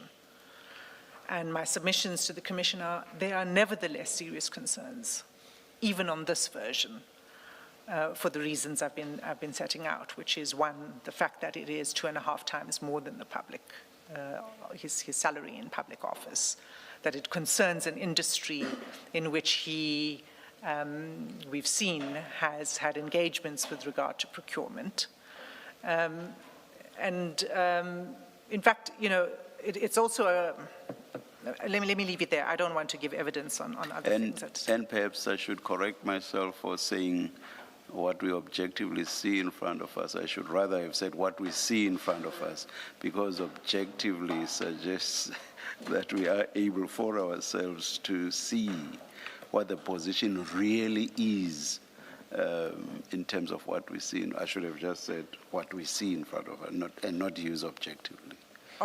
That's true, Commissioner. Yeah. Chair, even of the financial disclosure forms. Yes. So let's assume that what it is correct. And Yes. and then my concerns remain, but they're different concerns. So I think the concerns are going to grow, but even at this stage, the concerns remain.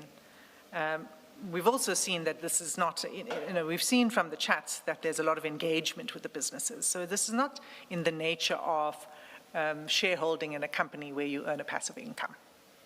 This is an active business. And again, General Khan may have an explanation, and he may say, we don't know what he may say about it. But it's not that kind of a financial interest where you earn a passive income. And then the final point to be made on these financial disclosures is the one that I began to engage with Commissioner Beloy, and that is an institutional one. What is the purpose of these forms? And is the design of these forms fit for purpose? Who do they go to? Who checks that they are completed properly? What follow-up and consequence management is there? We don't know that yet, but it would seem that this is not a workable or functioning system that lends itself to accountability. And so I think it would be important for us in the time that remains for the Commission at some point to engage with the issue of the financial disclosure forms, but from the view of somebody who has a better knowledge and understanding of how this process is meant to function and what it's meant to achieve, and whether, in fact, in this context, and remember that we're not talking about financial disclosures here of any government department. We're talking about financial disclosures in the SAPS. And so there will be a particular unique requirements, one would think, for these kind of financial disclosures. So for now, Chair, that's what we wish to say on the finances, with the caveat that we're not done with it yet. Advocate Hassim, your first point, you highlighted the fact that General Khan is very senior within crime intelligence. And you state that as a fact. What we don't have is the organogram, the hierarchy within crime intelligence, and what his role entails and where it fits in, and why somebody in that role is so important, and why these disclosures are relevant, because that position is a particular position where that person deals with these types of issues. I think, Commissioner Kumala, that would be something that we want to deal with, along with these other points that I've been making about financial disclosures. We know he's senior for several reasons, his position, but also his salary level is at 14, and also these kind of financial disclosures only apply to senior management service. But the point that you're making is that it's the function that he serves is relevant, and so it must be tailored to. So conflicts of interest, for example, are different when you are a senior crime intelligence officer than when you hold some other position, and those are the things we need to explore through somebody who has better knowledge of how that system should work.